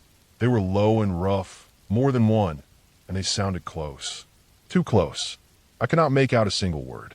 It was just the sound of men talking, rising and falling like they were right around the bend or just down the slope. I told myself it was sound traveling strangely. The hill was steep, and the trees could carry noise in odd ways. Maybe there was a road on the other side, or a campsite hidden below. I stayed still and listened. The voices faded out, then came back again, closer this time, or at least it felt that way. My dog's grumbling deepened, and she began to shake, not in fear exactly, but in a way that showed she was ready to react. I waited, watching the tree line. Nothing moved. No lights, no footsteps, no shapes. The voices stopped again. The silence that followed felt heavy, like pressure in my ears. I started the car and rolled forward slowly, telling myself I just needed to find a spot and settle in. The road climbed higher, twisting back and forth. Every few minutes, the voices would come back. Always male, always close, never clear. After about 45 minutes of this, my nerves were shot. My dog had not calmed down once. Her hackle stayed up the whole time. She paced the back, whining low now, eyes wide, tracking something I could not see. I kept scanning the road ahead and the mirrors, half expecting headlights or figures to appear. Each time the voices surfaced, my skin prickled. They sounded like they were just out of sight, following the road, matching my slow climb. I pulled into another turnout, larger than the others, and shut the engine off again. I sat there, hands on the wheel, heart thumping. The hill dropped away steeply on one side, and the forest pressed in tight on the other. The light was nearly gone now. That was when the voices came back the strongest. They sounded right there, close enough that I felt like if I opened the door, I would be stepping into them. I could not hear words, but I could hear tone and rhythm. It sounded active, like movement and intent. My dog let out a sharp bark, and then went silent, body locked, teeth bared. That was enough. I did not try to reason it away anymore. I did not try to prove I was brave or calm. I trusted what I was feeling and what my dog was telling me. I started the car and turned around right there, tires spinning loose gravel as I headed back down the hill. I did not stop. I did not look for another spot. I drove fast, faster than I should have on that road, every sense focused on getting away. The voices did not follow me down, or maybe they did and faded behind me. I did not care. My dog stayed tense until we hit the main road, and only then did she slowly lie down, still watching the darkness through the window.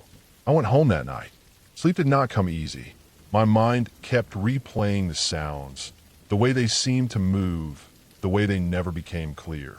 The next day, I felt foolish and relieved at the same time. I looked up the area online and found a notice from the county about illegal activity in the hills, reports of groups using the back roads to meet and move equipment, warning people to stay clear after dark. There was also mention of sound carrying oddly in that terrain, voices traveling uphill and bending around curves. It fit. It all fit too well. Men using the hills, staying hidden, voices drifting in ways that made them seem closer than they were. Nothing supernatural, nothing impossible, just people in a place where I should not have been alone. What stayed with me was not fear of the unknown, but the clear sense that I had wandered into something real and dangerous. I never went back to that hill. I learned that night that intuition is not about panic or imagination. It is about small signals lining up until the picture becomes clear. My dog knew before I did. When I listened to her and to myself, I left with nothing worse than a racing heart. If I had stayed, trying to explain it away, the ending might have been very different.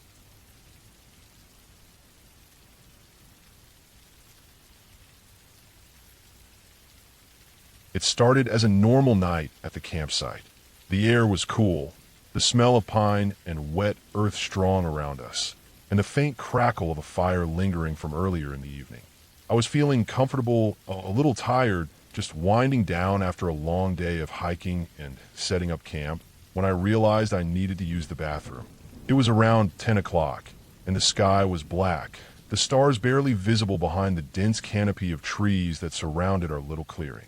The restrooms were a good quarter mile from our site, down a path that twisted and rose over small hills, disappearing into complete darkness as soon as you stepped off the faint dirt trail. I set off, walking quickly but cautiously. My flashlight barely cut through the dark, just enough to keep me from tripping over roots and rocks. The quiet of the forest pressed in on me, the occasional sound of rustling leaves or a distant owl, the only break in the silence. Then out of the corner of my eye, I saw him.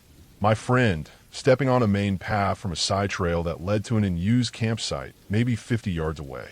Even at that distance, in the faint beam of my light, I knew it was him. There was something about the way he moved, a peculiar gait, almost a limp on one side that I had noticed countless times before. It was unmistakable. As I kept walking, I noticed him looking back several times, each glance deliberate, almost as if he knew I was there. At one point, he called out to me, the sound carrying in the night air. "Why are you following me?" His voice was loud enough to cut through the distance between us, but I could see he was at least 40 feet ahead. I replied, telling him I was just going to the bathroom, and asked why he had come from a completely different site. He didn't answer and instead picked up his pace, moving deeper into the darkness. I followed as best I could, but the shadows swallowed him quickly. Within moments, he was gone, vanished into the black. I continued on to the restrooms, my nerves tingling. I tried to shake it off, telling myself it was just him messing around. When I finally got back to our site, I found everyone exactly where I had left them. My friend was sitting there, calm, like he hadn't moved at all. I asked him why he was messing with me, but no one would admit that he had left the site. I tried to convince myself it was just a joke, that I had misread the shadows, maybe a trick of my own mind in the dim light. Hours passed, the fire long dead, and I eventually went to sleep. Then, around 3 a.m, I woke up needing to pee. This time I didn't need to walk all the way to the restroom. I figured I'd just step a little into the woods, away from the tents, and take care of it. The night was quieter now, heavier in some ways, the kind of stillness that presses against your ears and makes every sound sharper than it should be. After finishing, I started heading back to the tents. That's when I heard it, the distinct sound of a tent zipper sliding open. My stomach dropped. I knew it was him. The sound was precise, familiar, the slow slide of nylon over metal. I froze, listening, and heard him zip it closed again. A faint figure moved in the darkness. I could barely see, but every step he took, the shape, the posture, the exact rhythm of his walk was undeniably him. I squinted and saw the brief flare of light as he struck a lighter. The small flame illuminated his face for a second, sharp and clear, then went out.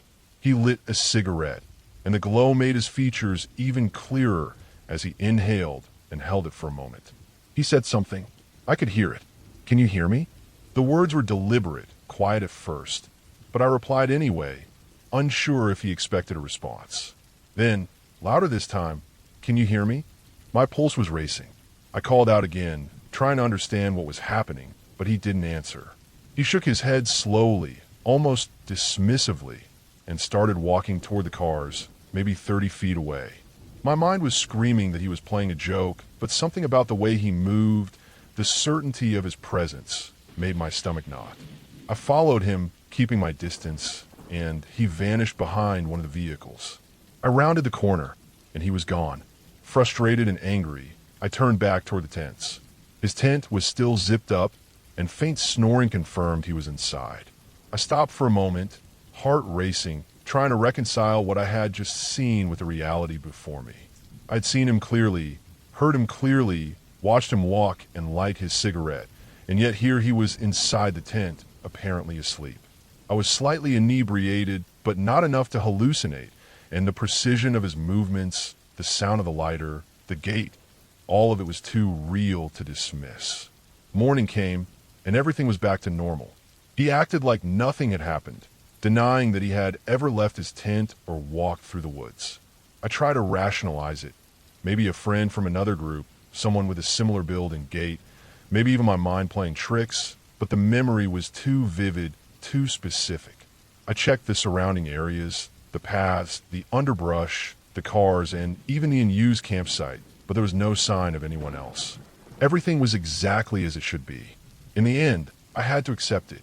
I could never explain what I saw, what I heard, or the way my friend seemed to exist in two places at once that night. There was no ghost, no trick, no hallucination that made sense. All I could do was chalk it up to something unexplainable, a strange, disorienting encounter in the woods that would stay with me forever. Even now, I think about it, and I can feel that same creeping tension from that night, the knowledge that sometimes what we see, what we hear, can't always be rationalized no matter how hard we try.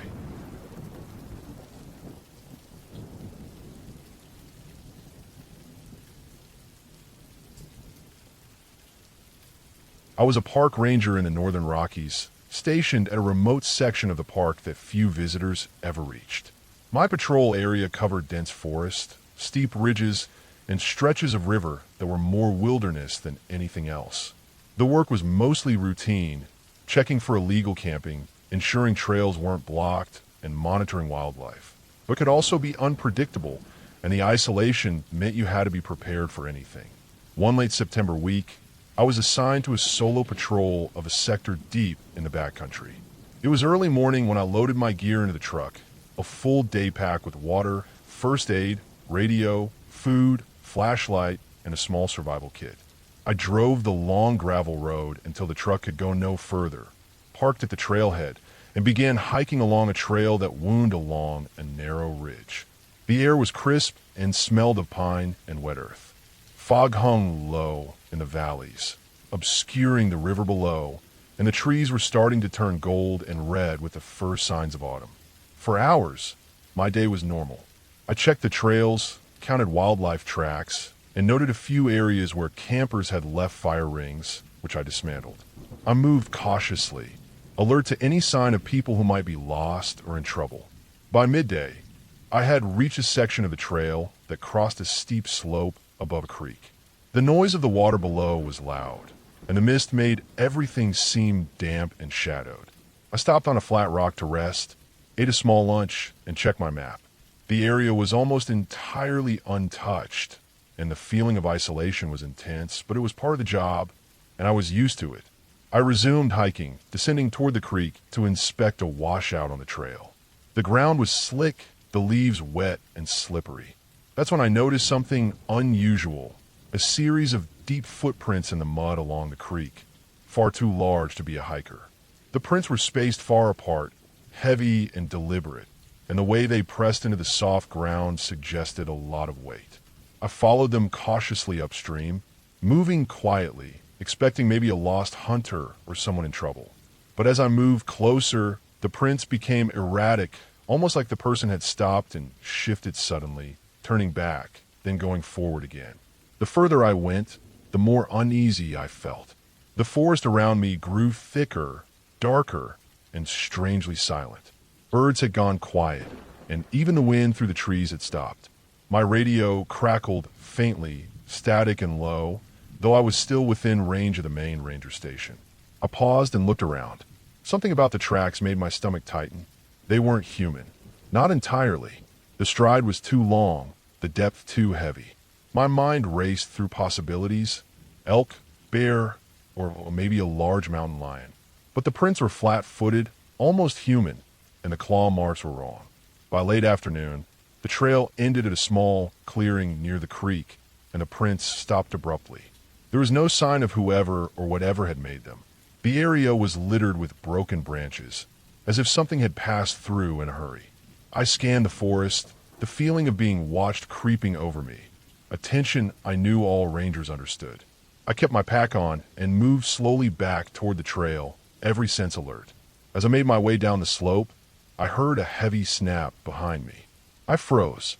Leaves rustled sharply to my right. I turned slowly, and the sight made my heart pound. A massive black bear was coming down the slope, alone, moving faster than a normal bear would, with a focus in its stride that was almost predatory. But something was off. It wasn't acting like a normal bear. Its eyes were fixed on me, unblinking, and there was a sharp intelligence in its movements. I gripped my radio and slowly backed toward the trail, making myself as large as possible, speaking softly to reassure myself, but keeping my focus on its path. The bear stopped briefly, sniffing the air. Then, without warning, it charged. I bolted down the trail, slippery leaves underfoot, heart hammering. I slid into a clearing, stumbled, and scrambled onto a large boulder, using it as a barrier.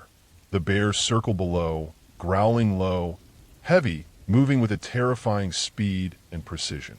I realized this was no normal encounter. Something had been wounded or cornered recently, and I was in its territory at the wrong time. I stayed on the boulder until the bear, frustrated, finally retreated back into the forest.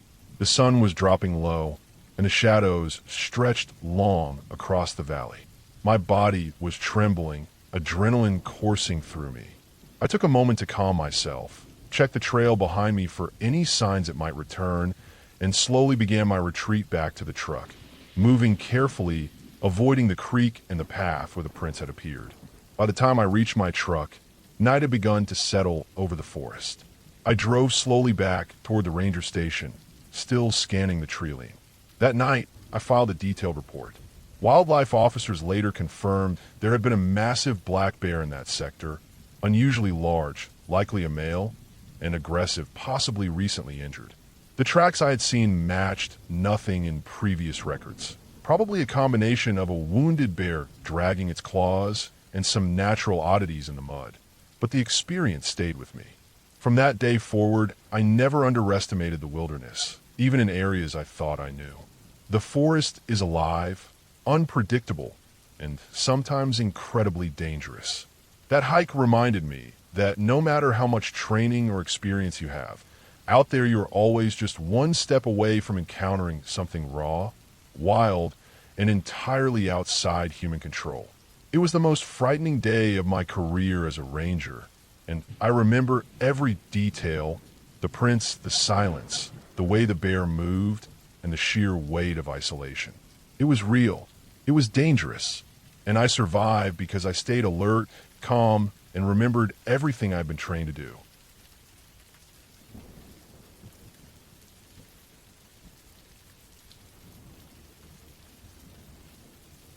I had been a park ranger in the Northern Cascades for nearly 10 years by the time the incident happened, and I thought I had seen almost everything the backcountry could throw at someone. Harsh storms, wildlife encounters, lost hikers, the usual. But nothing had prepared me for that week in late October, when the first snow had already started dusting the higher ridges and the days were short, dark, and cold. I was assigned to a patrol in one of the most remote sections of the park, a stretch of dense conifer forest that climbed up into steep ridges and plunging valleys. The area had no maintained trails past a certain point, just old logging roads and rough game paths.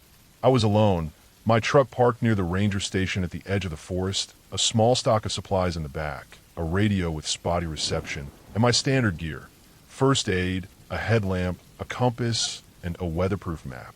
I had spent years walking these woods, so I wasn't overly worried about being alone, though even I knew the mountains demanded respect. The day started like any other late fall patrol. I was hiking a ridge, checking for illegal hunting activity, broken trails, and signs of wildlife disturbance. The air was crisp, almost painfully cold in my exposed face, and the forest was unusually quiet. Not the normal quiet of the wilderness, where you can always hear the wind in the trees or the distant call of birds or squirrels. This was heavier, more complete. It felt as though the forest had closed in around me. By mid-afternoon, I had climbed high enough that the lower sun barely reached me through the thick canopy. I stopped at a small clearing near the edge of a steep drop-off to check my map and plan my route back to the main trail. That's when I noticed it: footprints. They were fresh, human, but unlike anything I'd seen in the park before. Not a hiking boot, not a ranger's issue shoe, but heavy, deep, and wide, pressed hard into the soft, damp earth. There were no other signs of a campsite, no fire pit, no trash, nothing to indicate someone had been living here. I followed the tracks for a while, curious but careful. They led me down a narrow ridge trail, where the trees grew so close together you could barely see the sky. The underbrush scraped against my legs, and the smell of damp moss and fallen leaves was strong. Then I heard it, a snapping branch off to my left, not like a deer or a small animal, but a deliberate, heavy step. I froze. The forest had fallen completely silent again, as if the world was holding its breath. I waited, straining to hear anything else, but nothing came. I didn't see anyone, and I didn't hear them leave, but the tracks continued ahead. I pressed on, cautiously, my heart beating faster. There was no immediate danger I could identify, but instinct told me something was wrong. After maybe half an hour, The tracks ended at a steep slope that led down into a deep ravine. I looked over the edge. There was no trail, no sign of human passage, just the forest floor dropping sharply, rocks and fallen trees scattered below. Whoever had made these tracks had either climbed down carefully or they had disappeared into the forest beyond. I turned to head back when I realized my radio was dead. No signal, just static. The sun was dropping fast, casting long, distorted shadows that made the forest look alien. I increased my pace, retracing my steps, trying to stay on higher ground where I could see more clearly. Then I noticed something else, more footprints, this time parallel to mine, following me. Not exactly behind, but offset, keeping pace. I quickened my pace. They matched mine. Every step I took, there was another just a few feet away, silent, deliberate. I finally broke into a small clearing where the sun was touching the ground again. I could see my truck far below, but the terrain to get down was steep, uneven, covered with loose rocks. I carefully made my way down, eyes scanning constantly. The forest seemed alive in a different way now. Every rustle, every crack of a twig made me jump. I was sweating under my heavy jacket despite the cold. By the time I reached my truck, twilight was falling fast. I climbed in, locked the doors, and started the engine. I sat for a moment, listening. Nothing. I took a deep breath and started the engine again. As I drove out along the narrow dirt road, headlights cutting through the darkening forest, I saw them, or at least a figure. Across the road, just standing among the trees, tall, broad-shouldered, completely still. I passed slowly, my headlights illuminating the figure for maybe 3 seconds. It didn't move, didn't make a sound, just watched. I didn't stop. I drove the remaining miles back to the ranger station as fast as I could without risking the vehicle on the rough road. By the time I pulled in, it was fully dark. I called dispatch, radioed other rangers, reported the tracks, the figure, everything. They sent a team to check the area the next day.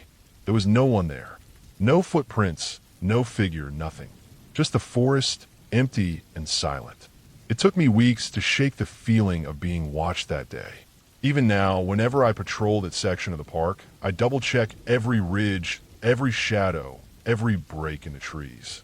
I still don't know exactly who or what was following me that day, but I know I wasn't imagining it. I know someone had been there, tracking me through those dense woods, careful, patient, silent. The only thing I do know is that the wilderness can hide people as easily as it hides animals. That day reminded me that danger isn't always a bear or a storm. Sometimes it's something waiting just out of sight, letting you think you're alone until it's too late. I never saw the figure again, and the tracks never reappeared, but I changed the way I patrolled. I never walked those ridges alone anymore.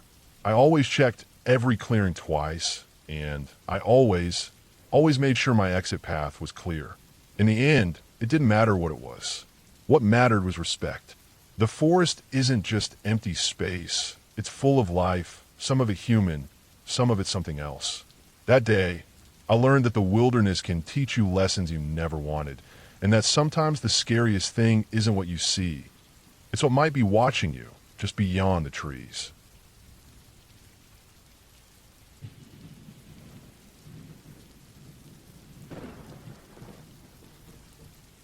I had been a park ranger in the northern Cascades for nearly 10 years by the time the incident happened, and I thought I had seen almost everything the backcountry could throw at someone. Harsh storms, wildlife encounters, lost hikers, the usual. But nothing had prepared me for that week in late October, when the first snow had already started dusting the higher ridges and the days were short, dark, and cold. I was assigned to a patrol in one of the most remote sections of the park, a stretch of dense conifer forest that climbed up into steep ridges and plunging valleys. The area had no maintained trails past a certain point, just old logging roads and rough game paths. I was alone, my truck parked near the ranger station at the edge of the forest, a small stock of supplies in the back, a radio with spotty reception, and my standard gear: first aid, a headlamp, a compass, and a weatherproof map.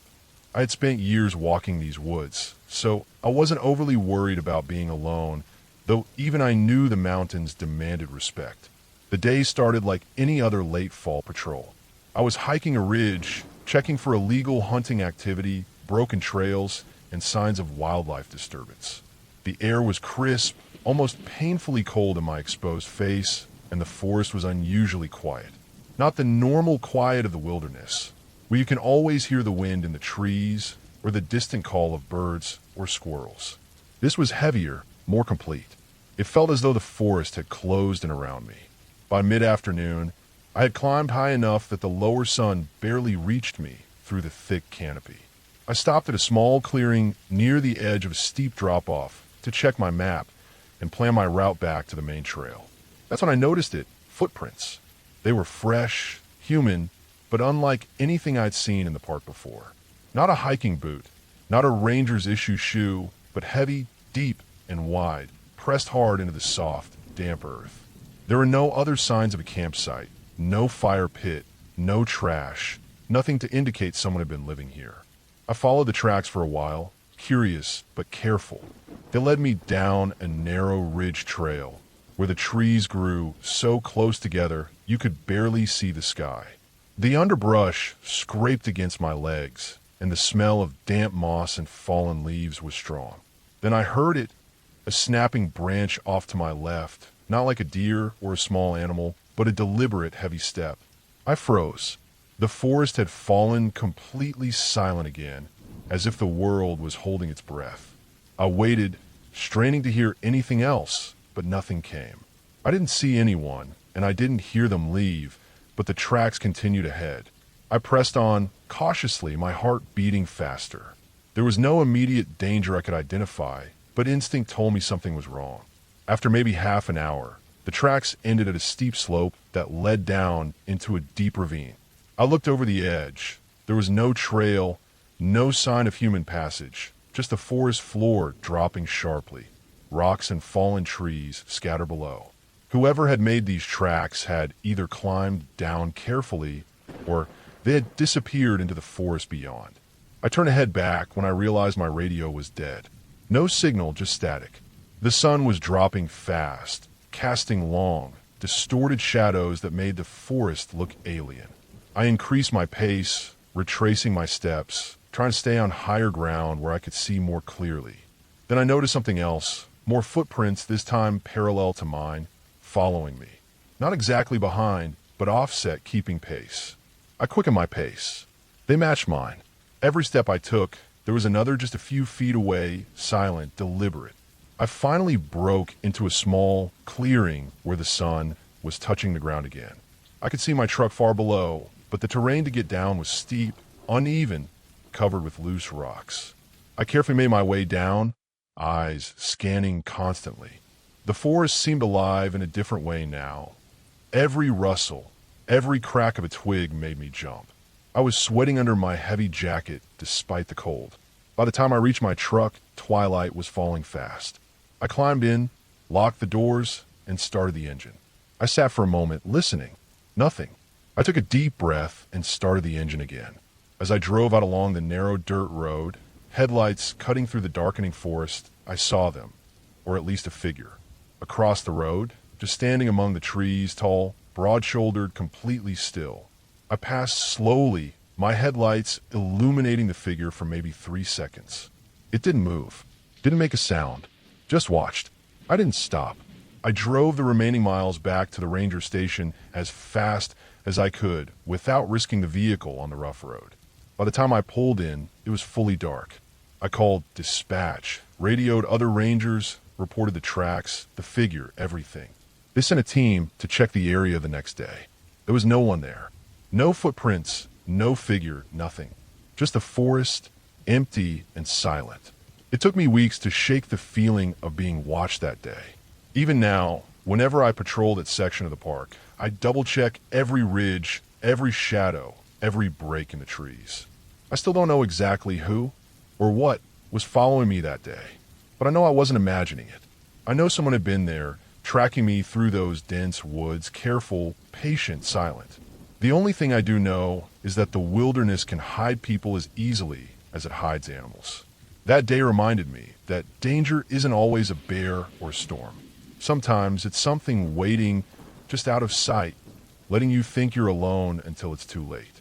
I never saw the figure again, and the tracks never reappeared, but I changed the way I patrolled. I never walked those ridges alone anymore. I always checked every clearing twice, and I always made sure my exit path was clear. In the end, it didn't matter what it was. What mattered was respect. The forest isn't just empty space. It's full of life, some of it human, some of it something else. That day, I learned that the wilderness can teach you lessons you never wanted, and that sometimes the scariest thing isn't what you see. It's what might be watching you just beyond the trees.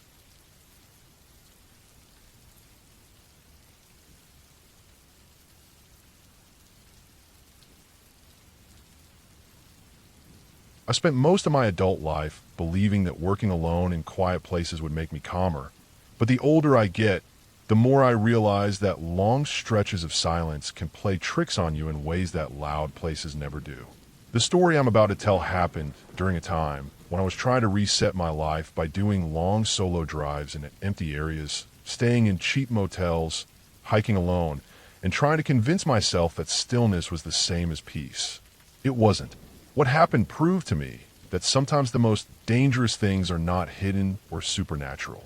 Sometimes the danger comes from simple human decisions, small mistakes that build up until you suddenly realize you've walked too far into something you should have avoided. It started on a random afternoon when I was driving through a stretch of desert in eastern Oregon. I didn't have a real plan for the day.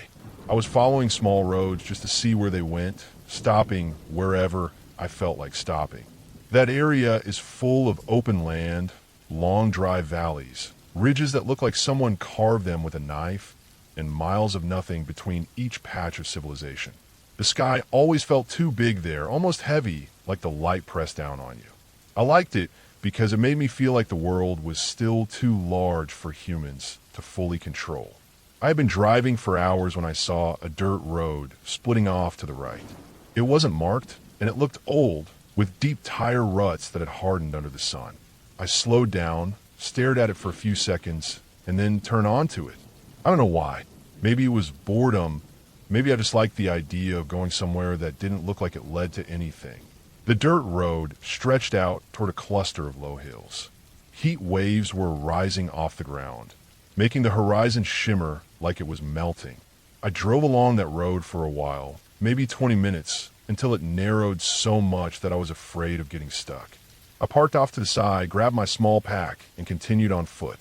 The air was dry enough to sting my throat, and the only sound was the wind pushing thin dust across the ground. I didn't expect to find anything interesting, but a part of me enjoyed walking with no real destination. After a few minutes, I reached an old fence line, half buried under sand drifts. Beyond it was a long, shallow valley, with patches of dead grass and scattered rocks that looked like broken teeth. I stepped over the fence and headed down. As I got lower into the valley, I noticed something strange. The ground was filled with small holes, like something had dug into the soil over and over again. Some were shallow, some were deeper, almost like someone had been searching for something. They didn't look like animal burrows, and they were too spread out to be natural. I followed them, moving from hole to hole, not knowing why, but feeling an uneasy curiosity. After a while, I saw a larger pit ahead of me, almost circular with sharper edges. When I reached it, I realized it was man-made. The dirt around it was piled in a ring, and the pit itself was deep enough that I had to lean forward to see the bottom. It was empty except for a few broken boards and an old metal can. There were footprints around the edge, not fresh but still clear. Someone had been there not too long ago. The sun felt hotter suddenly, like the air thickened. Something about the pit bothered me, so I kept moving. The valley bent slightly, narrowing as I walked deeper into it.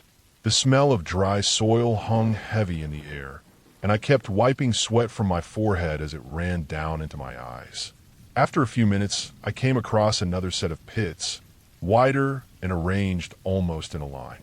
There were pieces of old fabric stuck in the dirt, scraps of tarp, and what looked like the corner of a rusted toolbox. I began to feel like I was trespassing on something I shouldn't be near. Then I saw the tarp. It was faded and half covered in sand, the kind of cheap blue tarp that tears easily in wind. It was stretched out near the base of a hill, held down by rocks. My stomach tightened when I realized what it looked like. I walked closer, slowly, wanting to see, but also wanting to turn around and go back to the car. When I reached it, I crouched down and lifted one corner. Underneath were plastic bags filled with dirt, heavy rope, and a shovel with a cracked handle. Everything smelled like old sweat and dust. The worst part wasn't the tools. It was the feeling that someone had been using that tarp as a work site. Not for camping or fixing things, but for hiding something. I felt watched even though I saw no one. The valley was too quiet, too still. The kind of stillness that makes you realize you're somewhere you weren't meant to be. I backed away from the tarp and looked around. That's when I saw fresh tire tracks on a small slope near the far end of the valley, heading toward a narrow cut between two hills. They were newer than the others, sharper in the dirt, not softened by wind. Someone had been there recently. Maybe that morning. Maybe even while I had been driving down the dirt road. A cold pressure spread through my chest. I didn't want to think too hard about what I had just walked into, but I knew I needed to leave immediately. I turned around and began walking fast, staying aware of every sound, every shift of the wind. My footsteps felt too loud. I kept imagining a truck cresting one of the hills behind me, dust rising from its tires, engine echoing across the empty land. My mind filled in all the possibilities, none of them good. When I reached the fence line again, I didn't stop. I crossed it and kept going until I saw my car in the distance, small and out of place in all that emptiness. My legs felt heavy, and I kept looking over my shoulder, expecting to see someone following me. The entire walk back felt longer than the walk in, like the land had stretched while I was gone. When I finally reached the car, I got in and locked the doors before even catching my breath. I turned the engine on and drove out of there as fast as the rough road allowed. Every bump felt like a warning.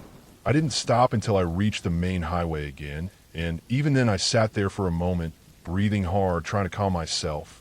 I never reported what I saw because I didn't know what exactly I had found. Maybe it was nothing. Maybe it was something that someone else eventually discovered. All I knew was that it wasn't meant for me, and I was lucky that I walked out before whoever was behind it came back. The ending to it all was simple but clear. I learned that wandering into unknown places just because they look empty can be a dangerous mistake. Emptiness doesn't mean safety. Silence doesn't mean peace. Sometimes it means someone chose the area specifically so no one would hear or see what they were doing. And I learned that leaving before your curiosity turns into a real problem is sometimes the smartest thing you can do. I still take long drives, but I don't explore random roads anymore. I stay where other people can see me, and I pay attention to small signs that I used to ignore.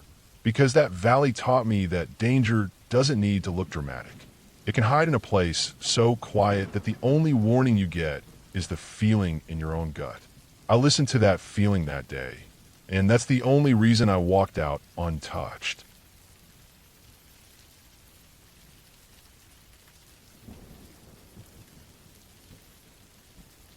I had been a park ranger for nearly 8 years by the time the incident happened, working in the backcountry of a large national park in the Pacific Northwest.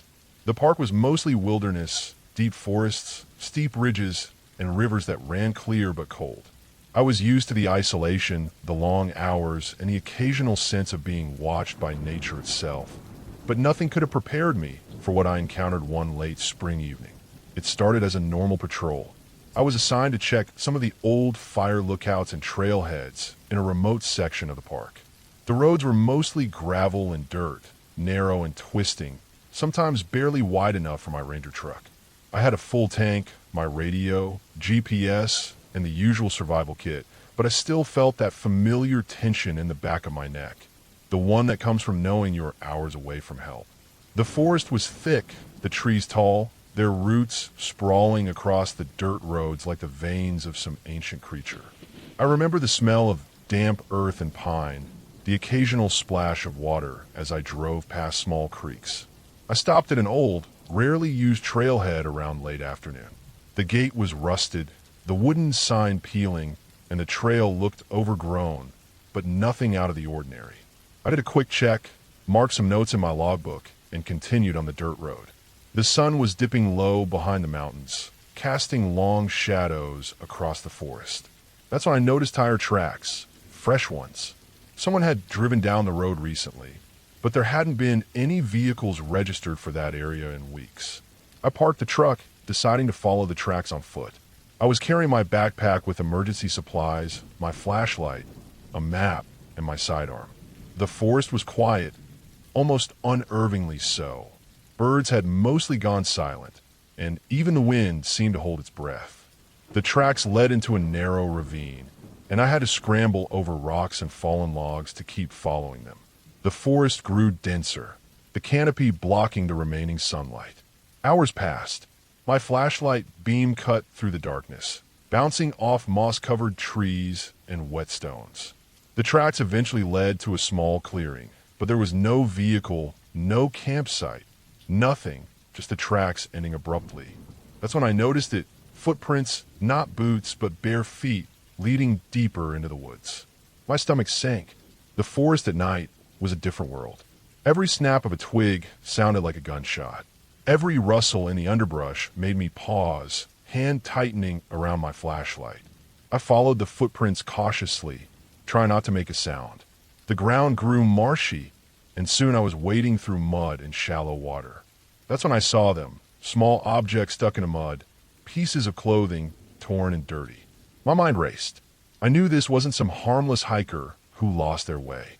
The feeling of unease that had been creeping in all evening now hit me full force.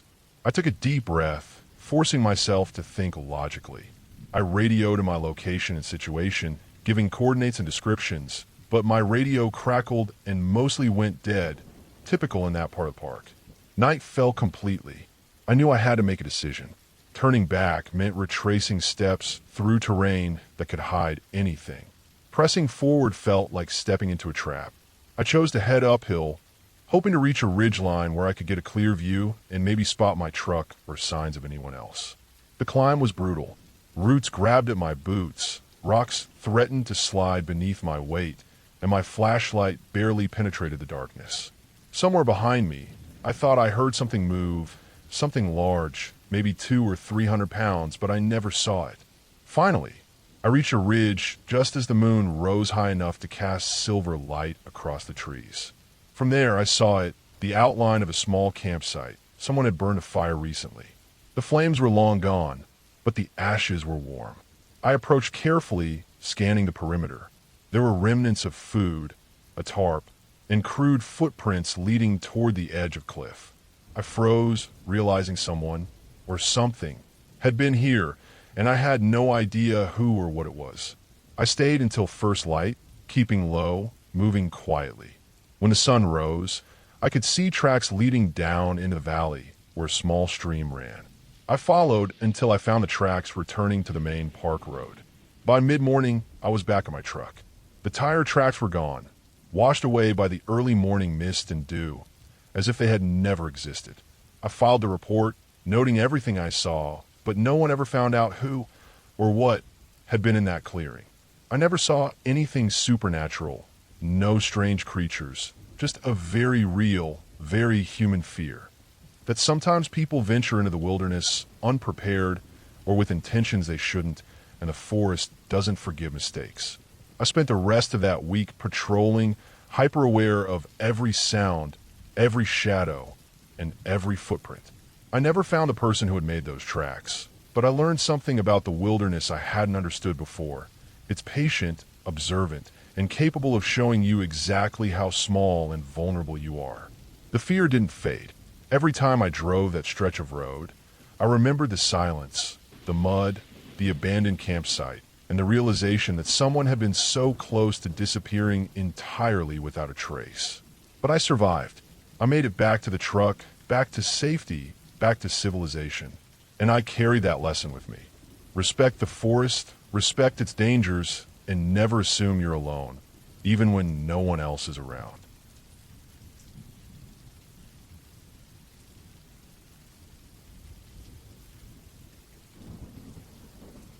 I was working a solo night shift at the park headquarters, something I had done dozens of times before, but this night felt different from the moment I arrived.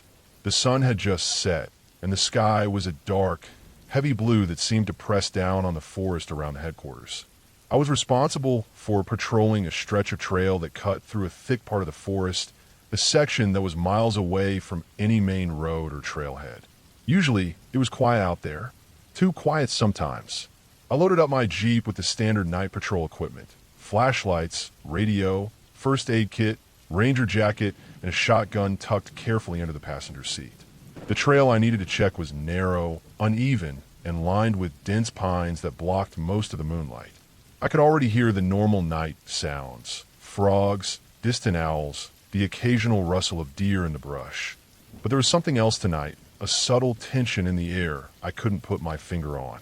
I started driving slowly along the gravel path, tires crunching over the loose rocks.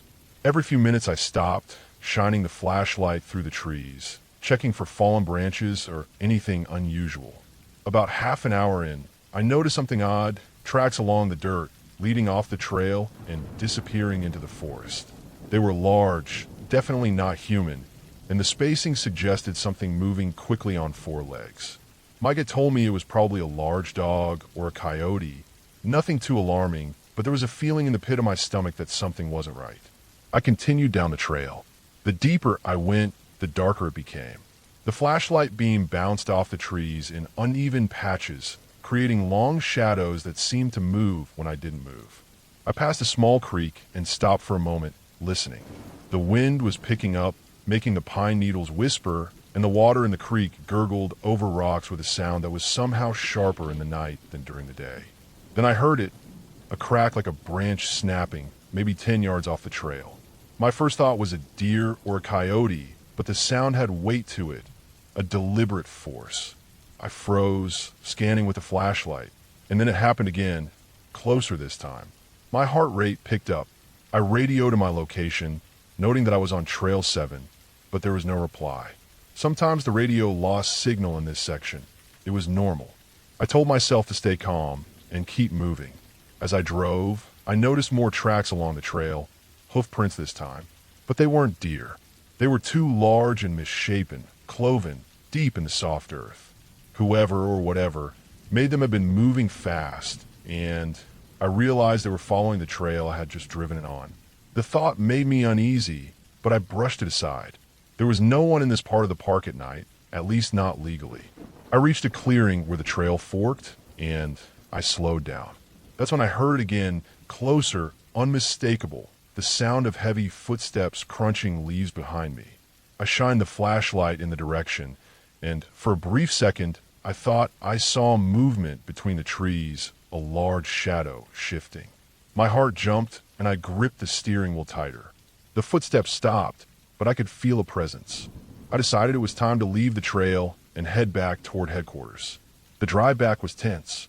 Every time I glanced to the side of the Jeep, I felt like something was there just out of the light. I kept checking the rearview mirror. At one point, I thought I saw something crouching like a figure just at the edge of the beam, but every time I looked directly, nothing was there. About halfway back, I rounded a bend and saw it. Tracks on the road itself, wide, deep, and fresh. They were much larger than any animal I knew in this area. Something heavy had walked here recently, and it had followed me. I stopped the Jeep, sat very still, and listened. The forest was quiet, almost unnaturally so. Then the sound came again, this time much closer. A branch snapped directly behind the Jeep, hard and deliberate. I started the engine and pressed the accelerator, tires kicking up gravel as I sped back toward the main road. I didn't stop until I reached the park headquarters, breath coming fast, hands shaking, flashlight still in my lap. The building lights were on, warm and ordinary, and I felt a wave of relief as I stepped inside. I spent the rest of the night checking every corner of the headquarters, radioing other rangers, and documenting the tracks on the trail. The morning patrols found nothing unusual, just normal wildlife, broken branches, and old tracks fading in the dirt. Whatever had been following me was gone, leaving no trace except the memory of those heavy, deliberate steps behind me. The incident never repeated, but it stayed with me for years. I knew it wasn't supernatural, just something big, wild, and very aware of me. I never found an explanation, but I learned something that night. Even in a place you think you know, The forest can remind you that you're not the only one who walks its trails. From then on, I never patrolled alone at night, and I always kept the Jeep running, the radio close, and my senses sharper than I ever had before. By the end of that week, the park was calm again. I had reported everything, written detailed notes, and the higher-ups assumed it was just a large animal, maybe a bear moving through the area. But I knew better. That night reminded me that being a park ranger isn't just about maintenance or guiding visitors. Sometimes it's about understanding that the forest has its own rules, its own inhabitants, and that the ordinary can turn into something terrifying in the dark. Wordlessly, I filed my report, checked my equipment, and never walked Trail 7 alone again. Every time I drove past that stretch, even in daylight, I couldn't help but glance at the trees, remembering the sound of heavy footsteps that followed me through the dark. It was a clear, harsh lesson about respect for the forest, for the unknown, and for the very real dangers that hide in plain sight.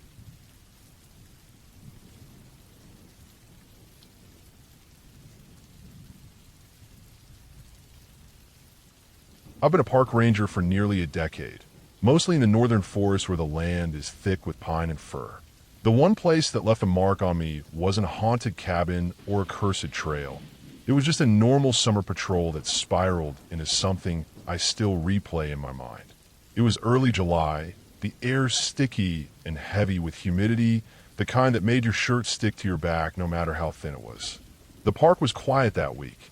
Most people were still at work, or they'd already gone on vacation. I had a large stretch of the northern sector to patrol that day, miles of dirt roads and narrow trails that twisted through dense forest. I started my shift mid-morning, taking my truck up the gravel road that ran along the edge of a ridge. The sun was high, dappled through the trees, and the only sounds were birds and the occasional rustle of small animals in the underbrush. I was checking trailheads and making sure that all the signage was intact. A few of the parking areas had garbage left behind, which I collected as I went, tossing it into my truck's bed. The deeper I went, the quieter it became. By early afternoon, I reached the last trail I had planned to inspect that day. It was a narrow path that ran along a creek, steep on one side and dropping into a thick marsh on the other. I parked my truck and grabbed my ranger pack, radio, water, flashlight, first aid kit, a small hatchet, and my knife. The trail looked normal at first, just dirt and roots. But after about 20 minutes of walking, I noticed something off. There were footprints in the mud, heavy boots, wet, heading the same way I was. At first, I thought maybe another hiker had passed, but as I looked closer, the prints were large, far apart, and the pattern was uneven. Whoever had been here was walking erratically, almost stumbling. I checked my watch. No one had registered on the park cameras this morning, and the area was normally deserted. I continued along the trail, staying alert. Birds had stopped singing. There was no wind, not even the faintest rustle in the leaves, but every few minutes I would catch a crack of a twig, just enough to make me turn sharply. My heartbeat picked up. I told myself it was probably a deer or a raccoon, but there was something about the way the sounds echoed, sharp, deliberate, close enough that I could feel the tension in the air. By late afternoon, the trail opened to a small clearing near a pond. The water was still and murky, reflecting the trees like glass. I decided to stop here to take a quick break and check my map. I set my pack down, knelt by the water to refill my canteen, and that's when I noticed it. More footprints, bigger than before, leading away from the clearing into the woods. They weren't just human. They had the shape of boots, but the spacing, the depth, the drag of the mud suggested someone, or something, was moving faster than a normal person should be able to. A chill ran down my spine. I checked my radio. Static. The usual chatter from the ranger station wasn't coming through. I fiddled with the dials. Nothing. No signal at all. The nearest road was miles away, and cell service didn't reach this far. For the first time, I felt truly isolated. I stood, scanning the tree lane. Everything seemed normal, but I couldn't shake the feeling that I was being watched. I decided to head back to the truck. Every step felt heavier than the last. The trail seemed longer on the way back, shadows stretching oddly. I caught glimpses of movement at the edge of my vision, and every time I turned, there was nothing there. I tried to convince myself I was imagining it. My mind kept running through possibilities, other hikers, hunters, someone lost. None of it felt right. I finally reached the clearing again, and that's when I saw it. My truck. It was parked exactly where I had left it, but the tailgate was down and my pack was gone. Heart hammering, I ran the last stretch to the vehicle. Nothing else had been disturbed. My water bottles were still in the cab, my keys untouched, but my pack, with everything inside, was gone. My first thought was theft, but there was no tire tracks around, no footprints near the truck, just that same odd disturbance in the dirt that led away from the trail. I didn't stop to look. I jumped in the truck, locked the doors, and started the engine. As I drove back down the gravel road, the shadows seemed to stretch along the edge of the forest. I kept my eyes on the road, but constantly scanned the tree line. By the time I reached the ranger station, I was exhausted, shaking, and drenched in sweat. We sent out a small search party the next day to check the trail and the clearing. They found the footprints leading into the woods, but nothing else. No sign of my pack, no disturbances, no wildlife caught up in it, nothing that explained the prints or the erratic path. They looked for hours and called it a missing items case. I never found my pack, never recovered the maps or equipment I had with me. That summer, I patrolled the park with more caution, always scanning the tree line, keeping my vehicle within reach, never straying too far on foot alone. I never saw the prints again, never saw whoever or whatever had taken my pack. I did know one thing. Out there, deep in the forest, there are things we can't explain, and the quietest, most normal-looking trails can turn dangerous in an instant. I learned to respect that silence. It doesn't forgive mistakes. Even now, years later, when I'm walking a trail alone, I remember that day. The feeling of being watched, the sudden emptiness of the radio, the weight of knowing I was completely alone. The forest isn't just trees and animals. Sometimes it's patience, waiting for someone to be careless.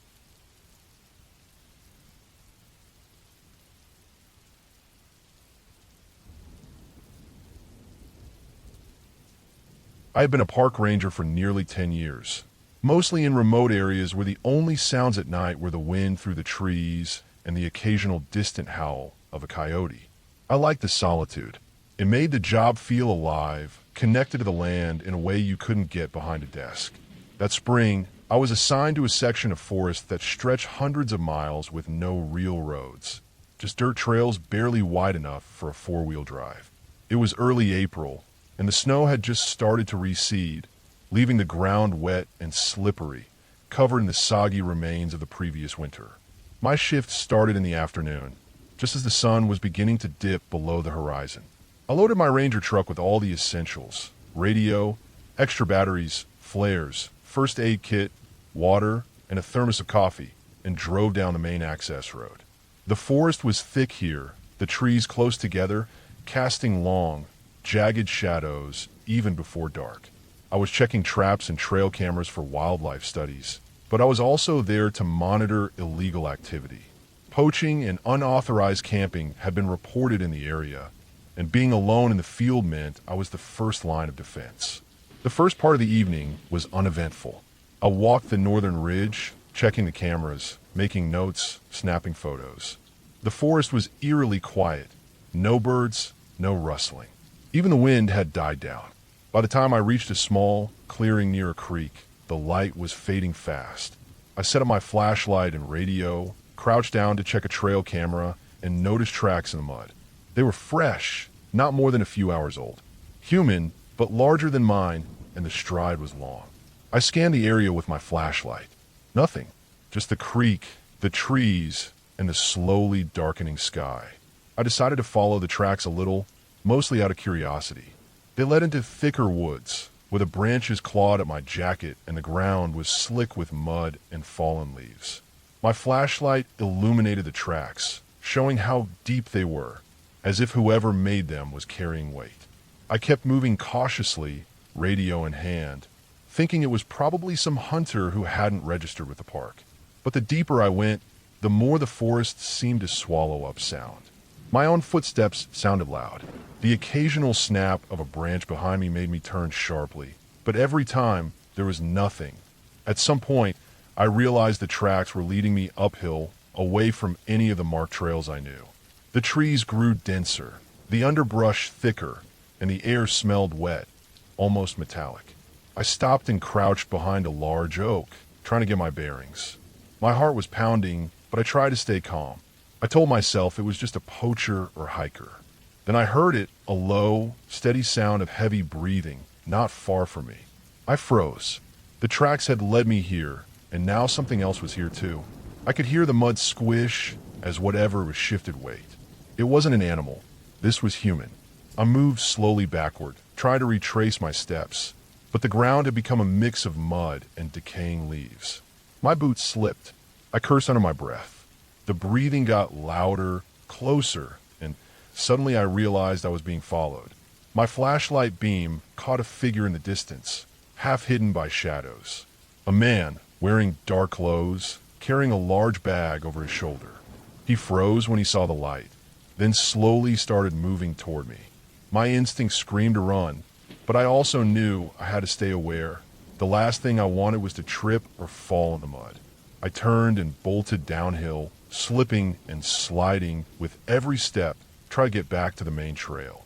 Behind me, I could hear him moving too, heavier than I expected, breaking branches and calling my name, or maybe not. Hard to tell in the darkness.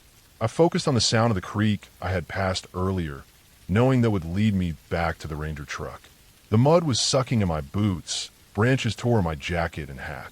I thought I might break an ankle at any moment, but I kept moving.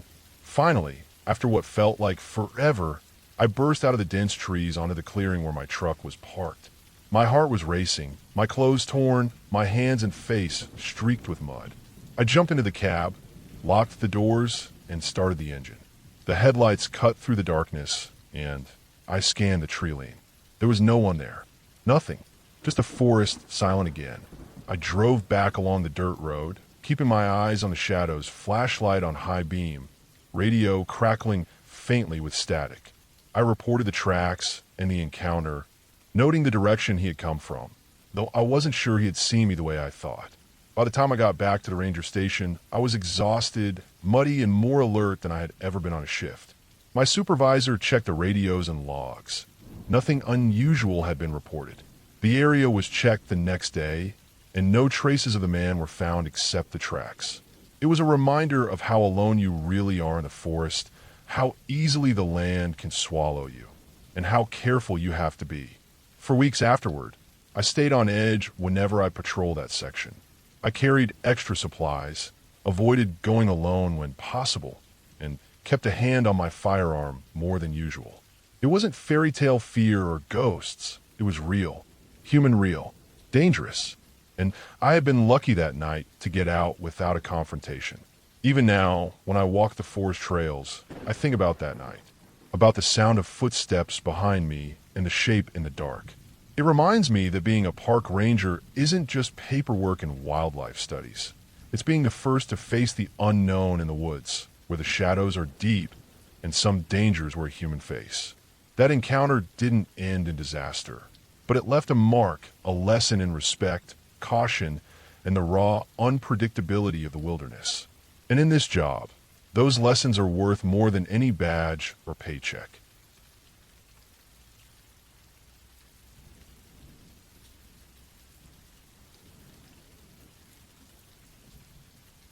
I worked as a park ranger in a remote national forest for several years, far away from towns and cell service, where the nearest gas station was a solid hour's drive over winding dirt roads. The forest itself was massive, stretching for hundreds of square miles, dense with pine, spruce, and the occasional cottonwood along streams. Wildlife was abundant: bears, mountain lions, deer, and wolves. But people rarely ventured deep enough to see much beyond the first few miles of the maintained trails. That made the job lonely at times, but it was part of the appeal. It was early fall, and the days were shortening fast. I had been assigned a week of night patrols because the park had recently had several reports of illegal hunting. I usually started around 6 p.m. after the last visitors had left and drove slowly through the forest roads in the patrol truck, headlights slicing through fog and shadows. I carried a flashlight, a radio, and my standard ranger kit: first aid, bear spray, a rifle for emergency situations, and extra food and water in case I got stranded. One night, around 10 p.m., I was patrolling a section that followed an old logging road deep in the eastern part of the forest. Fog had rolled in thick, and the headlights barely cut through it. The only sound were my tires crunching gravel and the occasional hoot of an owl. I had been driving for about 30 minutes when I saw something in the middle of the road. At first, I thought it was a fallen branch, but as I got closer, it became clear it wasn't wood. It was a deer lying sideways, motionless, too far gone to be alive. Its eyes reflected the headlights in a dull, glassy stare. I slowed down, grabbed my flashlight, and stepped out. The fog wrapped around me like a damp blanket, muffling the usual forest sounds. As I approached the deer, I noticed something strange. Its legs were twisted unnaturally, and there were no signs of blood. That's when I realized it hadn't been hit by a car. Something else had killed it, and the marks on its fur suggested a struggle. The closer I got, the more uneasy I felt, as if the forest itself was holding its breath. I stepped back into the truck and decided to continue slowly, keeping an eye on the road ahead.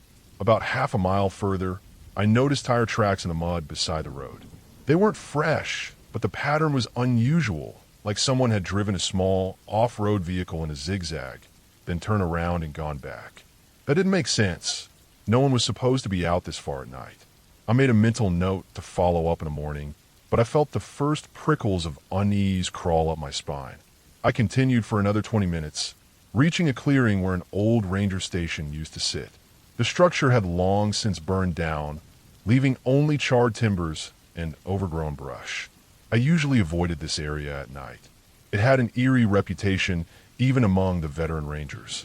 The headlights caught movement near the edge of the clearing. Something crouched low to the ground, almost blending in with the underbrush. I froze, heart hammering, trying to make out what it was.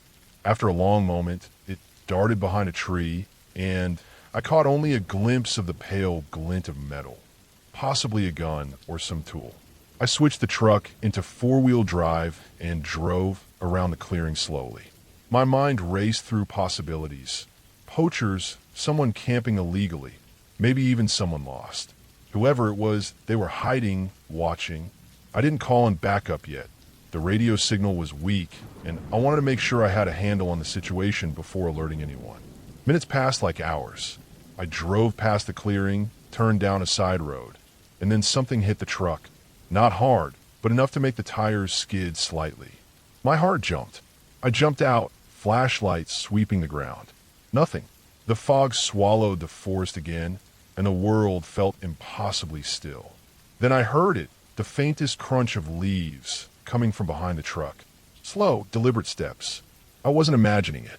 I gripped my flashlight and the rifle, shining the light toward the sound. A figure emerged from the fog, crouched, moving like it was stalking. I couldn't make out details, only that it was wearing dark clothing and moving unnaturally quietly.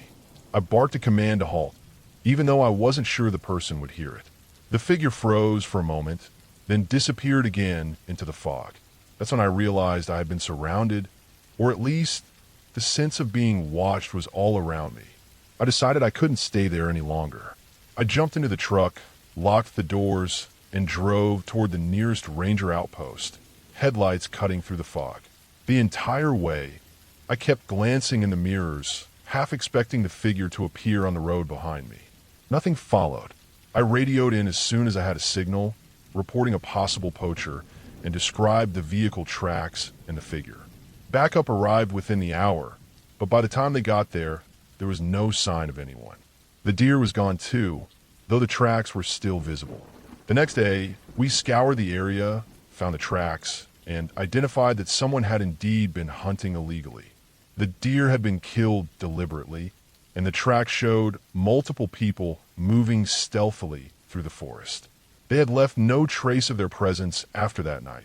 No footprints leading away, no abandoned gear. Nothing. We never caught them. That week left me shaken.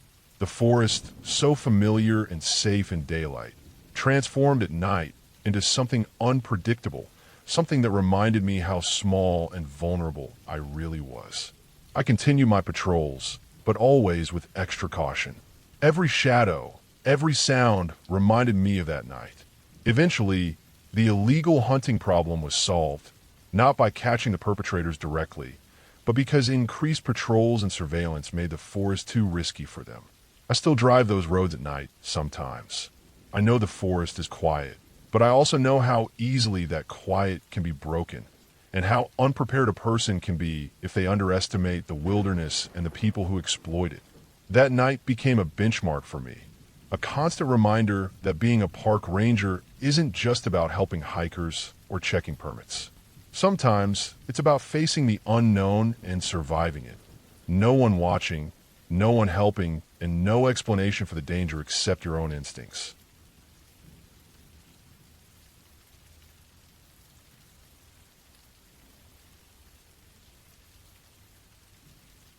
I had been a park ranger in the Northern Cascades for nearly 10 years by the time the incident happened, and I thought I had seen almost everything the backcountry could throw at someone.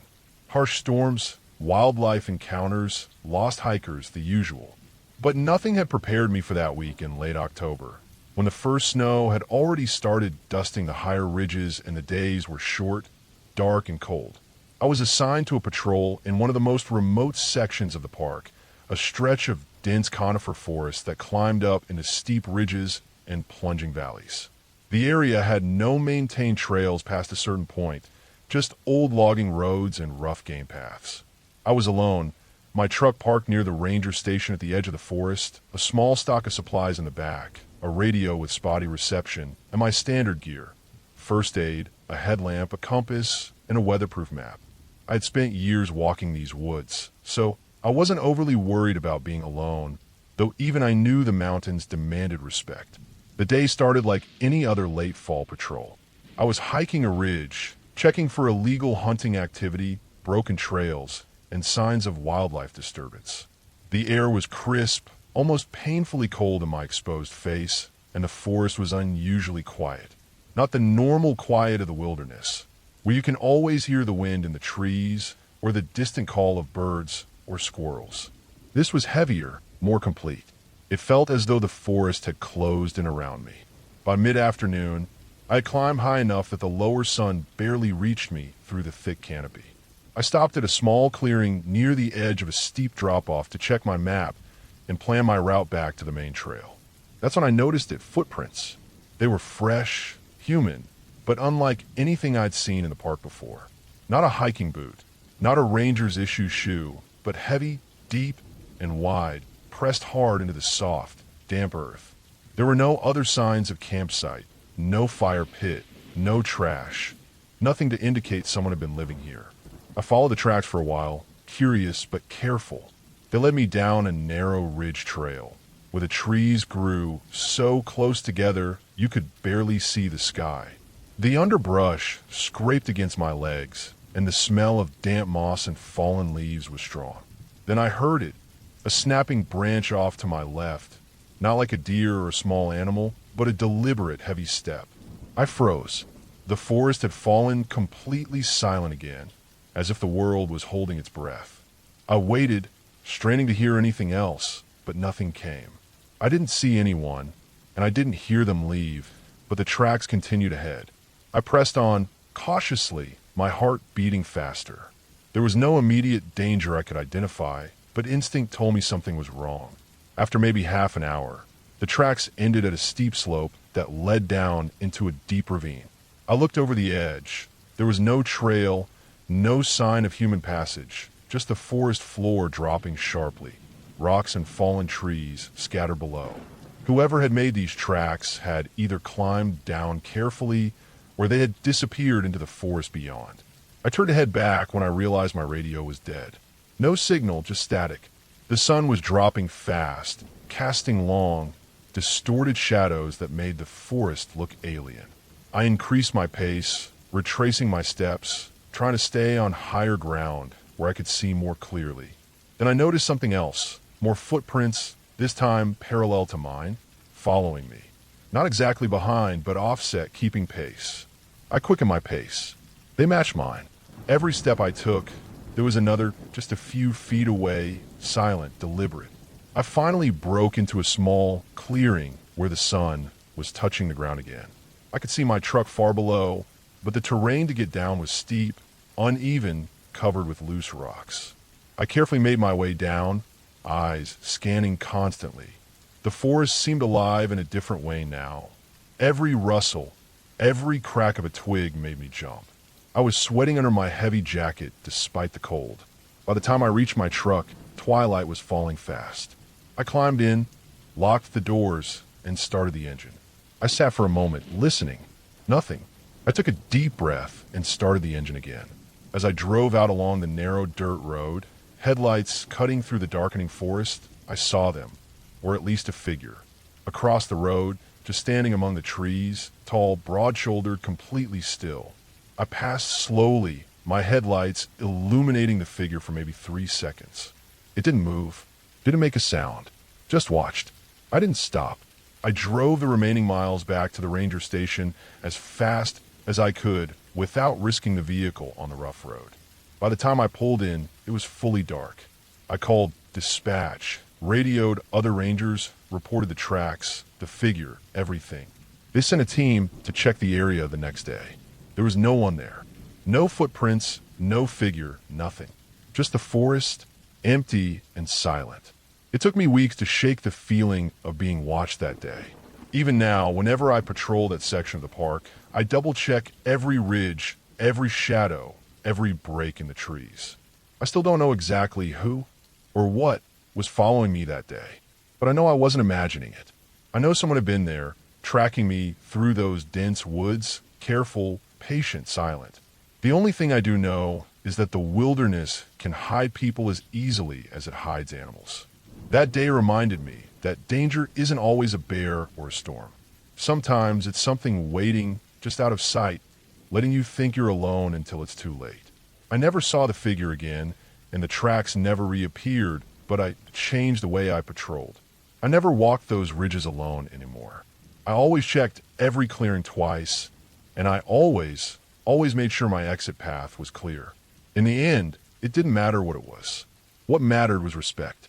The forest isn't just empty space. It's full of life, some of it human, some of it something else. That day, I learned that the wilderness can teach you lessons you never wanted, and that sometimes the scariest thing isn't what you see. It's what might be watching you, just beyond the trees.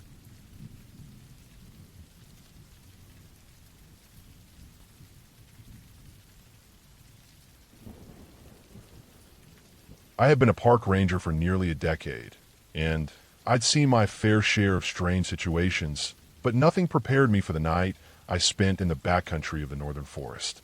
It was late spring, just after the snow had melted at the higher elevations. I was assigned to do a routine patrol of a remote section of the park that rarely saw visitors. Most of the trails up there were overgrown, and the old fire lookout towers had been abandoned for years. I had my standard pack: food, water, first aid, flashlight, a radio that barely worked in the backcountry, and my rifle, though I hoped I wouldn't have to use it. I started my hike mid-afternoon, taking the narrow trail that wound through dense pine and fir. The smell of wet earth and pine needles was strong after the recent rains, and the ground was soft and muddy. I kept an eye out for downed trees, erosion, and any signs of wildlife trouble. Deer tracks were everywhere, and I even saw a fresh set of bear tracks near a creek crossing. I noted them in my logbook and continued. As evening approached, the forest grew quieter. Most birds had settled, and the wind through the trees was the only sound. I reached a small clearing I sometimes used as a temporary rest spot. The clearing had an old wooden bench, weathered gray, and a fire pit that hadn't been used in years. I set down my pack and took a break, sipping water and eating a granola bar. I checked my radio, dead. The signal never worked this far back. The sun was low, and shadows were growing long. I decided to start heading toward my intended campsite, near a small lake another mile deeper into the forest. The path became steeper and rockier, and the shadows seemed thicker. I moved carefully, using my flashlight more than my headlamp now, scanning for loose rocks or branches. That's when I noticed something unusual. A faint trail of footprints crossed the path ahead of me, partially obscured by fresh mud. They weren't deer or bear prints. Human and fresh. I paused and looked around. The forest was empty, silent except for the occasional rustle of branches. My gut told me to keep going, but a small, uneasy feeling started gnawing at the back of my neck. I checked my surroundings carefully. There were no tents, no abandoned gear, no indications of anyone camping nearby. Yet, the footprints were clear, leading deeper into the forest parallel to my route. I tried to rationalize it. Maybe a hiker had come through today. But the problem was that the park logs showed no recent visitors on this trail. It was too far off the beaten path. My pace slowed as the light faded. Twilight hit hard under the thick canopy, and I switched my flashlight to high beam. That's when I saw movement in the trees, far off, just enough to catch the corner of my eye. A figure crouched, moving slowly, almost deliberately away from the trail. I froze.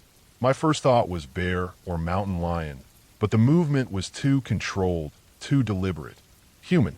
I considered turning back, but the lake campsite was only a mile further.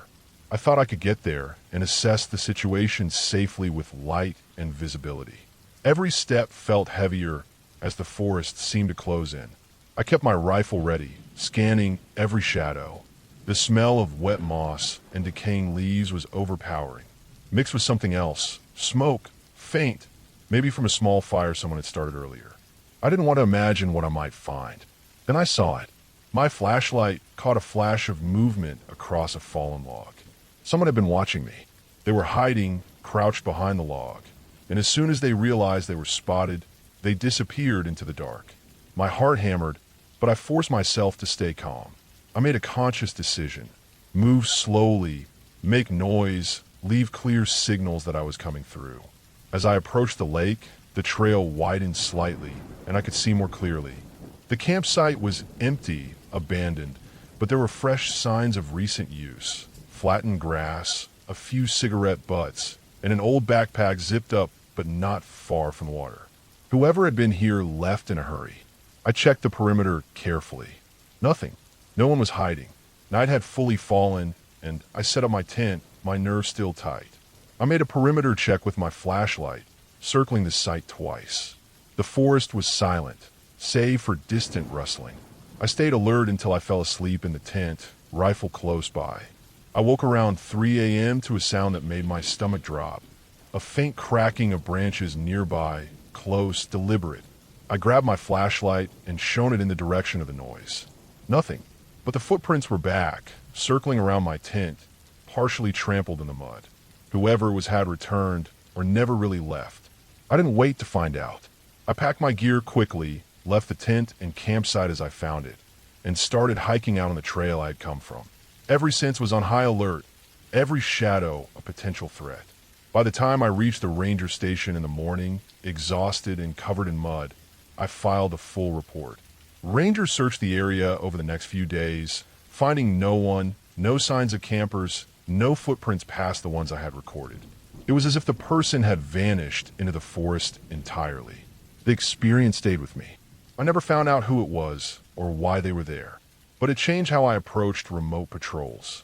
From then on, I always carried extra backup supplies, checked in every hour when alone, and never underestimated how quickly the wilderness could hide someone or how quietly they could watch. Even after years on the job, the memory of those circling footsteps and the feeling of being watched in total darkness still makes my skin crawl.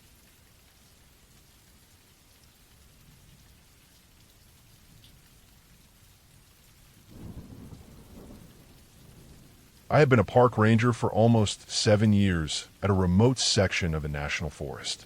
This part of the park was dense, rugged, and far from the main roads. So far, in fact, that cell service was non-existent. Most people who ventured in were either hunters, backpackers, or locals who knew the trails. The job was usually quiet, predictable, routine checks, trail maintenance, and monitoring wildlife. But there were days when the forest reminded me just how unforgiving it could be. It was mid-October, the kind of fall where the air turns crisp and the leaves form a patchwork of gold, red, and brown along every path. The days were still long enough for a full day of patrolling, but nights had begun creeping earlier and the temperatures were dropping fast. I had started my shift around dawn, as usual, driving the old Ford pickup along the logging road that cut through the thickest section of the park. My first stops were the usual checkpoints: the old ranger cabin near the creek, the trailheads, and the main backcountry campsite. Everything seemed normal, almost unnervingly so, given the isolation of the area. By mid-afternoon, I decided to hike one of the lesser-used trails, a narrow path that wound through the pines and oaks and eventually led to a high ridge with a view over the valley. I left the truck at a small clearing near the trailhead, secured my gear, and began the trek. The path was rough and littered with fallen branches and thick leaf litter. I kept a steady pace, ears tuned to the sounds of the forest, the snapping of twigs underfoot, the occasional distant call of a hawk, the whisper of wind through the treetops. About 2 hours into the hike, I noticed something unusual. There were footprints, not human, but large or regular, like something heavy had walked on 2 legs. I froze and crouched down to examine them. They were fresh, the soil still soft enough to hold the impression, and they were moving in the same direction I was heading, up toward the ridge. At first, I tried to rationalize it. A hunter dragging a deer, perhaps, or some logging equipment. But the prints didn't match anything I'd seen before. They were enormous, far wider than a man's feet, and the stride was too long and uneven. I debated turning back, but something in me, a mixture of curiosity and duty, kept me moving. I took careful, quiet steps, keeping my eyes on the ground while scanning the forest around me. That's when I noticed the trees. Some of them had marks, deep scratches, claw-like, running vertically up the trunks. Fresh bark chips littered the base. Whatever had been here wasn't small, and it wasn't a human. The sun was low now, filtered through the dense canopy, casting long shadows that twisted the forest into strange shapes. My sense of isolation started pressing in. I knew I had a flashlight in my pack and my radio, but there was no guarantee anyone would pick up my calls. The trail began to slope steeply toward the ridge, and that's when I heard it. A low thud, then another. Heavy, deliberate, moving through the brush just off the trail. I stopped completely, heart hammering, listening. My stomach turned cold. The noise repeated, closer now. Something big was moving parallel to my path, staying just out of sight. I tried to remain calm, reminding myself of my training. Stay quiet, stay alert. I shifted slowly, careful not to snap a branch. Then I saw it, partially obscured by a thick stand of pines. A shadow, taller than any man, moving with purpose. It wasn't running, but it wasn't wandering either. My brain screamed danger, every instinct telling me to retreat, but my feet seemed glued to the ground. I finally decided to turn back. My route down the ridge was steeper and rougher, but I had no choice. As I moved quietly, I kept scanning behind me. That's when I noticed something even more disturbing. The footprints. They hadn't just followed me up the trail, they had cut across the forest, heading straight down, flanking me on both sides now. They were huge, impossibly large, moving silently over the uneven forest floor. Panic started to creep in. I broke into a cautious jog, sliding on loose leaves and dirt, the fading light making every shadow look like a looming figure. The thudding noises continued, keeping pace with me, always slightly behind but never out of earshot. I forced myself to focus on the trail, on the path that led back to the truck, but every step was tense. My flashlight barely cut through the growing darkness, illuminating the twisted shapes of fallen branches, roots, and rocks. Finally, after what felt like hours but was probably 20 minutes, I burst out of the trees into the clearing where I had parked my truck. My legs were shaking, heart racing, sweat running down my face. I grabbed the keys, started the engine, and didn't even wait to put on my seatbelt. The truck rattled over the dirt road, tires throwing up leaves and dust, until I reached a section of the main road where cell signal returned. I called dispatch immediately, reporting the strange tracks and the sounds. They instructed me to stay put while a team checked the area. When backup arrived a few hours later, they found nothing. No prints, no disturbances in the forest, no evidence of whatever had followed me. But I knew what I had seen. The trees still bore the deep scratches, and the trail still had the marks of something massive. It never crossed paths with anyone else, and whatever it was, it had vanished into the dense forest. I was shaken but alive. After that night, I avoided that trail. I stuck to the main roads and more populated areas of the park. The forest had reminded me that some things don't make sense, and some dangers don't have a face or name. All I could do was respect it, stay alert, and survive. And that night, I realized the forest wasn't just quiet or peaceful. It could be patient, and it could be waiting.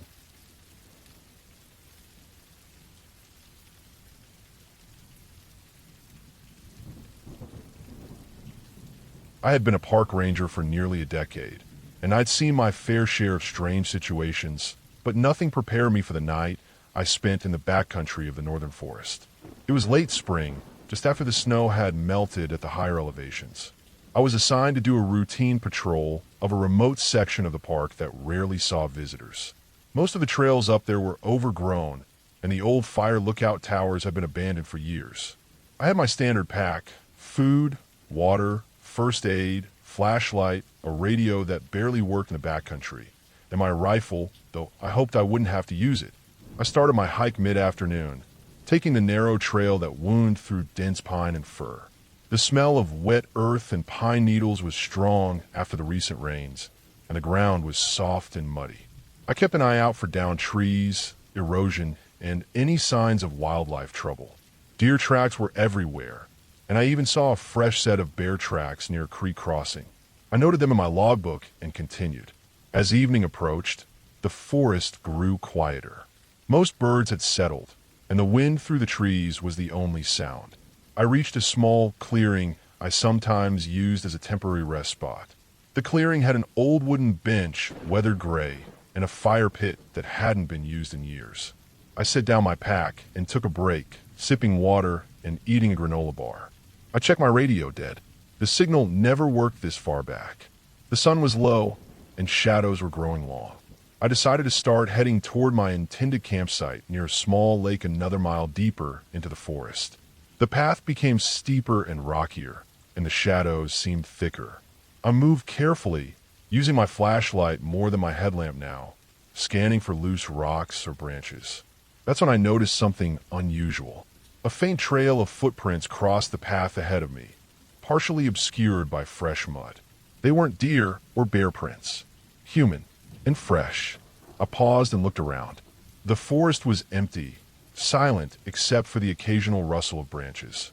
My gut told me to keep going, but a small, uneasy feeling started gnawing at the back of my neck. I checked my surroundings carefully. There were no tents, no abandoned gear, no indications of anyone camping nearby. Yet, the footprints were clear, leading deeper into the forest, parallel to my route. I tried to rationalize it. Maybe a hiker had come through today. But the problem was that the park logs showed no recent visitors on this trail. It was too far off the beaten path. My pace slowed as the light faded. Twilight hit hard under the thick canopy, and I switched my flashlight to high beam. That's when I saw movement in the trees. Far off, just enough to catch the corner of my eye. A figure, crouched, moving slowly, almost deliberately away from the trail. I froze.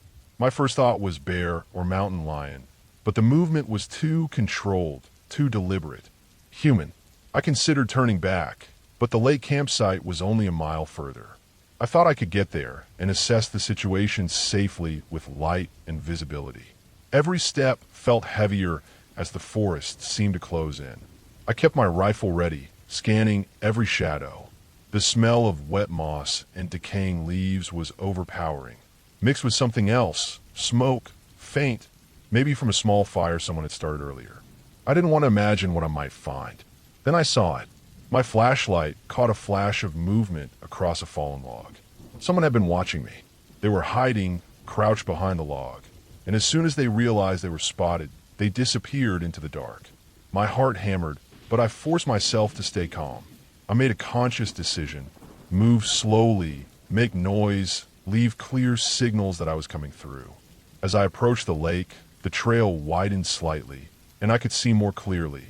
The campsite was empty, abandoned, but there were fresh signs of recent use: flattened grass, a few cigarette butts, and an old backpack zipped up but not far from the water. Whoever had been here left in a hurry. I checked the perimeter carefully. Nothing. No one was hiding. Night had fully fallen, and I set up my tent, my nerves still tight. I made a perimeter check with my flashlight, circling the site twice. The forest was silent, save for distant rustling. I stayed alert until I fell asleep in the tent, rifle close by. I woke around 3 a.m. to a sound that made my stomach drop. A faint cracking of branches nearby, close, deliberate. I grabbed my flashlight and shone it in the direction of the noise. Nothing, but the footprints were back, circling around my tent, partially trampled in the mud. Whoever it was had returned, or never really left. I didn't wait to find out. I packed my gear quickly, left the tent and campsite as I found it, and started hiking out on the trail I had come from. Every sense was on high alert, every shadow a potential threat. By the time I reached the ranger station in the morning, exhausted and covered in mud, I filed a full report. Rangers searched the area over the next few days, finding no one, no signs of campers, no footprints past the ones I had recorded. It was as if the person had vanished into the forest entirely. The experience stayed with me. I never found out who it was or why they were there, but it changed how I approached remote patrols. From then on, I always carried extra backup supplies, checked in every hour when alone, and never underestimated how quickly the wilderness could hide someone or how quietly they could watch. Even after years on the job, the memory of those circling footsteps and the feeling of being watched in total darkness still makes my skin crawl.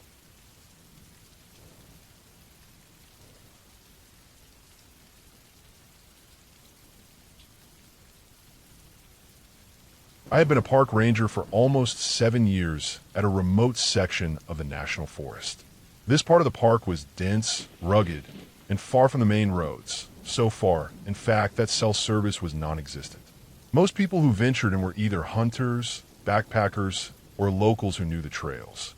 The job was usually quiet, predictable, routine checks, trail maintenance, and monitoring wildlife. But there were days when the forest reminded me just how unforgiving it could be. It was mid-October, the kind of fall where the air turns crisp and the leaves form a patchwork of gold, red, and brown along every path. The days were still long enough for a full day of patrolling, but nights had begun creeping earlier and the temperatures were dropping fast. I had started my shift around dawn, as usual, driving the old Ford pickup along the logging road that cut through the thickest section of the park. My first stops were the usual checkpoints: the old ranger cabin near the creek, the trailheads, and the main backcountry campsite. Everything seemed normal, almost unnervingly so, given the isolation of the area. By mid-afternoon, I decided to hike one of the lesser-used trails, a narrow path that wound through the pines and oaks and eventually led to a high ridge with a view over the valley. I left the truck at a small clearing near the trailhead, secured my gear, and began the trek. The path was rough and littered with fallen branches and thick leaf litter. I kept a steady pace, ears tuned to the sounds of the forest, the snapping of twigs underfoot, the occasional distant call of a hawk, the whisper of wind through the treetops. About 2 hours into the hike, I noticed something unusual. There were footprints, not human, but large, irregular, like something heavy had walked on 2 legs. I froze and crouched down to examine them. They were fresh, the soil still soft enough to hold the impression, and they were moving in the same direction I was heading, up toward the ridge. At first, I tried to rationalize it. A hunter dragging a deer, perhaps, or some logging equipment. But the prints didn't match anything I'd seen before. They were enormous, far wider than a man's feet, and the stride was too long and uneven. I debated turning back, but something in me, a mixture of curiosity and duty, kept me moving. I took careful, quiet steps, keeping my eyes on the ground while scanning the forest around me. That's when I noticed the trees. Some of them had marks, deep scratches, claw-like, running vertically up the trunks. Fresh bark chips littered the base. Whatever had been here wasn't small, and it wasn't human. The sun was low now, filtered through the dense canopy, casting long shadows that twisted the forest into strange shapes. My sense of isolation started pressing in. I knew I had a flashlight in my pack and my radio, but there was no guarantee anyone would pick up my calls. The trail began to slope steeply toward the ridge, and that's when I heard it. A low thud, then another. Heavy, deliberate, moving through the brush just off the trail. I stopped completely, heart hammering, listening. My stomach turned cold. The noise repeated, closer now. Something big was moving parallel to my path, staying just out of sight. I tried to remain calm, reminding myself of my training. Stay quiet, stay alert. I shifted slowly, careful not to snap a branch. Then I saw it, partially obscured by a thick stand of pines. A shadow, taller than any man, moving with purpose.